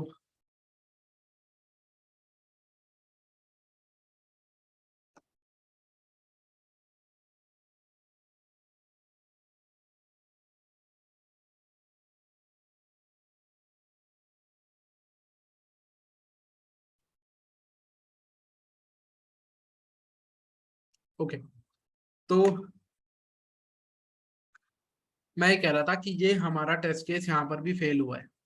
ठीक है, कोड हमारा ये है, इस कोड में कुछ एक्चुअली में हमने गड़बड़ कर दिया है। ठीक है, अब सोचते हैं गड़बड़ क्या करा है। हमको तो लग रहा है यार हमने बिल्कुल एकदम सही कोड लिखा है, तो थोड़ा सा यहाँ गड़बड़ समझने की कोशिश करते हैं। Let me draw the recursion tree once. एक बार रिकर्शन ट्री ड्रॉ करता हूँ, एंड इवन पावर के लिए कर रहा हूँ ताकि काम सिंपल रहे। तो 2 की पावर 6 की अगर मैं बात करूँ ना, तो क्या है, 2 की पावर 3 एंड 2 की पावर 3 से आता है वो। ठीक है, तो 2 की पावर 3 यानी यहाँ पर एक कॉल 2 की पावर 3 को लग रही है। देख लो, दो बार कॉल लगा रखी है, दो बार कॉल लगा रखी है, तो एक बार कॉल 2 की पावर 3 को लग रही है, एक बार कॉल 2 की पावर 3 को लग रही है। यहीं पर गड़बड़ आपको पता चल जानी चाहिए। पावर ऑफ 2,3 क्या होगा? वो होगा x multiplied by n/2, n/2 3/2 तो 1 होता है ना? तो x मल्टीप्लाई करना है वो अलग बात है। ठीक है, बट आप कॉल देखोगे तो यार किसको लग रही है? पावर ऑफ 2,1 को कॉल लग रही होगी, यहाँ भी पावर ऑफ 2,1 को कॉल लग रही होगी। ये क्या होगा? Power of 2,1 and power of 2,1। ठीक है, अब 1 के बाद अगर आप n/2 करते हो तो वो 0 होता है, which is the base case. तो यहाँ पे बेस केस में कुछ ऐसा दिखा रहा हूँ कि क्या है बेस केस। जब आपने 0 पावर लगाई तो यार यहाँ से आंसर 1 1 ही आता है आपका, ये तो आपको पता ही है। बेस केस से तो आंसर 1 ही आता है, आपस में मल्टीप्लाई हो रखा होगा। तो इस 1 × 1 को, क्योंकि यार यहाँ पर ऑड पावर थी तो आपने 2 से मल्टीप्लाई करके इधर भेजना है, यानी 2 की पावर 1 का आंसर आपको 2 मिल गया। यहाँ पर भी 2 मिल गया, इधर भी 2 मिल गया, एंड इधर भी 2 मिल गया, हर जगह आपको 2 मिल गया। फिर अब आप क्या करोगे? 2 की पावर 1 का आंसर यहाँ 2 मिला है आपको, इसको क्या करना है? 2 की पावर 1 मल्टीप्लाइड बाय 2 की पावर 1 मल्टीप्लाइड बाय 2, क्योंकि 2 की पावर 3 था ये। तो 2 × 2 × 2 यानी कि 8। तो आप यहाँ पर 8 रिटर्न करेंगे, यहाँ पर आप 8 रिटर्न करेंगे। एंड 2 की पावर 6 क्या होगा? 2 की पावर 3 × 2 की पावर 3, तो 8 × 8, 8 8 64। तो यार ये हमारा 64 रिटर्न कर देगा। तो रिकर्शन ट्री इसका ऐसा बन रहा है। अब अगर मैं इसके रिकर्शन ट्री जो मैंने बनाया है, अगर मैं, चलो इस टेस्ट केस को हटा रहा हूँ, ये आप देख लेना खुद से कि टेस्ट केस इसके लिए फेल हो रहा है।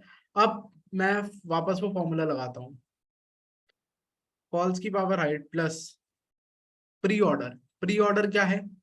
प्री ऑर्डर कुछ होगा, let's say pre order plus post order into height. अब हम थोड़ा सा ट्राई करते हैं समझने की, बहुत ध्यान से देखना। कॉल्स कितनी है? हर जगह से दो दो कॉल लग रही है, तो 2 की power h plus pre order post order मैंने बता ही रखा है यार, कुछ कांस्टेंट काम ही है, ये चेक करना आप अगर इसको प्री ऑर्डर लेना चाहो तो ले सकते हो, वरना आप कुछ मान लो कुछ भी कांस्टेंट काम इनटू एच। हाइट कितनी है इस रिकर्शन ट्री की, कोई बता सकता है मेरे को हाइट कितनी है इसकी, इस रिकर्शन ट्री की हाइट कितनी है?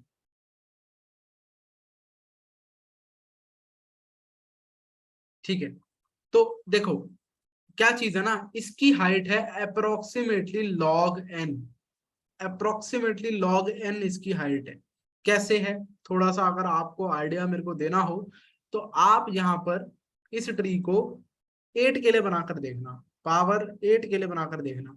8 से आप पावर 4 पे जाओगे, 4 से आप 2 पे जाओगे, 2 से आप 1 पे जाओगे। मैंने कहा बेस केस को आपको इग्नोर करना है, यानी जब पावर 8 है तो आप 4 बार चले, यानी कि आप लॉग बेस टू 8 प्लस 1 बार ही चले, ये 3 होता है, ये 3 होता है। ठीक है, तो ये जो ट्री है, ये जो ट्री है इसकी हाइट है logarithmic, log n based height है इसकी लगभग लगभग। तो मैंने आपको क्या बोला, टाइम कॉम्प्लेक्सिटी में कॉन्स्टेंट्स को तो इग्नोर ही करते हैं, ये +1 तो इग्नोर ही हो जाएगा, तो it will obviously be approximately log n. तो ये हाइट जो है अप्रोक्सीमेटली लॉगरिथमिक हाइट है। तो अगर इस फॉर्मूले में मैं इसको डालूं तो 2 की power log base two n plus log, ठीक है, plus k multiplied by log n. तो k multiplied by log n, फिर से कांस्टेंट को इग्नोर करूं तो यार ये तो लॉग एन ही बनने वाला है। ठीक है, कांस्टेंट को इग्नोर कर दूं तो ये तो लॉग एन ही बनने वाला है। ये कितना बनेगा, मैथ्स पढ़ रखी है तो बता सकते हो, 11वीं 12वीं की, ये कितना बनेगा बताओ, ये कितना बनता है मालूम है? चलो कोई नहीं, टाइम वेस्ट नहीं करते आपका। ये फॉर्मूला होता है, जब बेस सेम होता है ना, बेस सेम होता है तो ये कट के सिर्फ n बचता है। मैथ्स में है ये मैं नहीं बता रहा, ये मैथ्स में लिखा हुआ है, लॉगरिथमिक की प्रॉपर्टी है ये। ठीक है, तो ये तो log n बचा ही, और ये क्या बच गया, ये बच गया n। अब n और log n में कौन बड़ा है, n बड़ा है, इसमें तो कोई डाउट नहीं है ना। n है 8, log n क्या है, log 8, log 8 क्या आ रहा था, 3 आ रहा था अभी। तो n और log n में कौन बड़ा है, n बड़ा है, तो time complexity becomes order of n। ये भाई साहब अभी भी ऑर्डर ऑफ n ही है, ये पहले भी ऑर्डर ऑफ n था, ये अभी भी ऑर्डर ऑफ n ही काम करा है आपने। यहाँ पर भी ऑर्डर ऑफ n था, यहाँ पर भी आपने काम ऑर्डर ऑफ n ही करा है, आपने कोई टाइम कॉम्प्लेक्सिटी कम नहीं करी। क्या ये चीज समझ में आई सबको? लग रहा है कि आपने पावर तो आधी कर दी, पावर तो आधी कर दी, तो आपने टाइम कॉम्प्लेक्सिटी तो रिड्यूस कर दी, पर ये टाइम कॉम्प्लेक्सिटी रिड्यूस नहीं हुई है, ऑर्डर ऑफ एन ही है, फॉर्मूले की मदद से प्रूव करके दिखा दिया। अब बताओ समझ में आया इतना?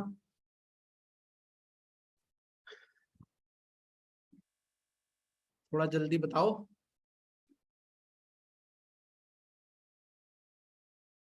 ओके, तो ये कॉम्प्लेक्सिटी लीनियर ही है, तो आपने गलती पता है क्या करी, आपसे गलती क्या हो गई, आप इसको एक ही बार कैलकुलेट करो ना, आप एक बार कॉल लगाओ, एक सिंगल कॉल लगा के कैलकुलेट कर लो इसको, किसी वेरिएबल में स्टोर करवा लो और उसको यूज 2 बार कर लो।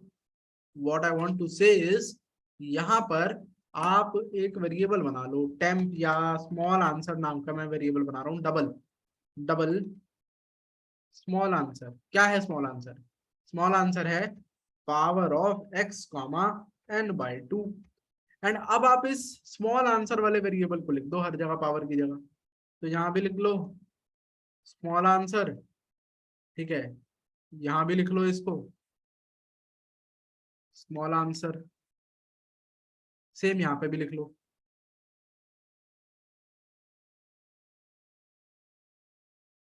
स्मॉल आंसर, एंड यहाँ पे भी। ठीक है, अब एक बारी कोड करते हैं रन फिर से, एंड अब एक बार सबमिट भी करके देखते हैं। तो अब ये वाला जो क्वेश्चन है हमारा सबमिट होता है, बिकॉज अब जो इसकी टाइम कॉम्प्लेक्सिटी है वो कम हो चुकी है। कितनी हो चुकी है अब हम देखते हैं, ये करने से कितनी कम हो चुकी है हमारी टाइम कॉम्प्लेक्सिटी, वो एनालिसिस हम करते हैं। तो जब हमने ऐसा करा है तो हमने क्या करा है, अगर मैं पावर ऑफ 2,6 की बात कर रहा हूं तो वहां से आपने क्या करा, एक कॉल लगाई है पावर ऑफ n/2 को, तो यानी एक कॉल लगाई होगी आपने पावर ऑफ 2,3 को। फिर यहाँ से एक कॉल लगाई है आपने पावर ऑफ 2,1 को, एंड एक कॉल आपने 0 को लगाई, which is the base case, जिसको तो मैं इग्नोर ही करता हूँ। मैंने बोला बेस केस को तो लेना ही नहीं है। तो नाउ जो हो रहा है रिटर्न करने वाला सीन, वो पूरा आप रिकर्शन ट्री खुद से बना के देखो, कुछ आपको खुद भी करना है क्योंकि, ठीक है। बट मैं यहाँ पे टाइम कॉम्प्लेक्सिटी अगर दिखा दूं तो आप देखो, कॉल्स की power height plus pre order plus post order into height. Call कितनी है? अब 1 है कॉल, अब कॉल 1 है। हाइट कितनी है? हाइट कितनी है? Log n. अभी तो देखा पिछले क्वेश्चन में, हाइट तो सेम ही चल रही है ना। 6 से 3 पे गए, 3 से 1 पर आए, यहाँ भी सेम ही चीज हो रही है। देख लो, 6 से 3 पे जा रहे हो, 3 से 1 पर आ रहे हो, तो हाइट तो सेम ही है। तो 1 की power log n plus some constant into height which is log n. तो अगर 1 की पावर कुछ भी कर लो तो 1 ही होता है। तो 1 plus log n becomes order of log n. यानी आप n से log n, अब आप टाइम कॉम्प्लेक्सिटी इसकी कर चुके हो। And if I talk about log n, तो कितना फर्क होता है वो आप यहाँ पर ऐसे थोड़ा सा आइडिया लगा सकते हो कि लाइक 2 की पावर 5 32 664 फिर 128, तो 128 अगर आप लगा लो, ये शायद 2 की पावर 7 होता है। ठीक है, अब मतलब बेसिकली देखो 128 एक नंबर है, 128 इज n इज 128। अगर मैं इसका log बेस 2n करूंगा वो 7 आएगा। तो आप देख सकते हो इन नंबर में कितना फर्क है। तो जितनी बड़ी होती जाएगी वैल्यू, उतना ज्यादा फर्क आपका आता जाएगा। क्यों? क्योंकि log ऑफ 2 की पावर n, 2 से 2 कट के n बचता है, इस वजह से ऐसा हो रहा है। तो बेसिकली लॉगरिथमिक जो होता है, लॉगरिथम जो होता है वो बहुत छोटा होता है एज कंपेयर टू n। तो आपने अब सिग्निफिकेंट डिफरेंस आप ले आए हो इसकी टाइम कॉम्प्लेक्सिटी में। ये जो चीजें हैं, लॉग बहुत छोटा है n से, ये जो फॉर्मूला लगा रहे हैं, इवन इफ अगर आप लोग को अभी ये चीजें ज्यादा क्लियर नहीं है, कोई बात नहीं, ये टाइम कॉम्प्लेक्सिटी वगैरह जब हम पढ़ेंगे 1-2 क्लास, तब ये थोड़ा सा रिपीट होगा ये वाला पार्ट। बट मैं चाहता हूँ, मेरे ख्याल से समझ में आ गया होगा, जितना मेरे को बेसिक आइडिया देना था उतना आपको आ गया होगा समझ। तो बता दो चैट में, सबको ये चीज समझ में आई?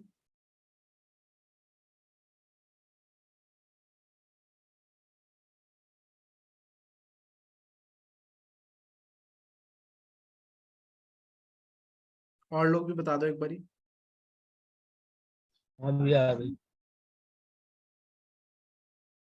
ठीक है, तो जो pre order and post order है यार, वो मतलब देखो, कहने की बात है, अब आप प्री ऑर्डर पोस्ट ऑर्डर कुछ भी कह सकते हो। ये जो हम चेक लगा रहे हैं इसको आप प्री ऑर्डर पोस्ट ऑर्डर मान लो, ये जो एफएल्स का चेक लगा रखा है, ठीक है, इसको आप मान लो सिर्फ pre order and post order. एफएल्स अगेन कांस्टेंट टाइम में चलती है। ओके, तो कुछ भी ले सकते हो आप, pre order and post order, कोई भी छोटा सा काम ले सकते हो। मतलब ऑब्वियसली तब जब कुछ है नहीं, अगर कोड में जैसे ग्राफ वगैरह के कोड में आपका प्री ऑर्डर पोस्ट ऑर्डर में बहुत ज्यादा काम हो रहा होता है। ठीक है, तो यहाँ तक आ गया सबको समझ? पावर वाला ये थोड़ा है, इंटरव्यू में पूछ सकते हैं ये। तो हमने 3 मेथड देखे हैं। देखो यहाँ से इमेज गायब हो गई यार, सारी गायब तो नहीं हो गई? शुक्र है, सारी तो नहीं हुई है गायब। ओपन बोर्ड में पता नहीं क्या दिक्कतें होती रहती हैं। ठीक है, एक बारी बता दो, यहाँ तक आ गया ना सबको समझ?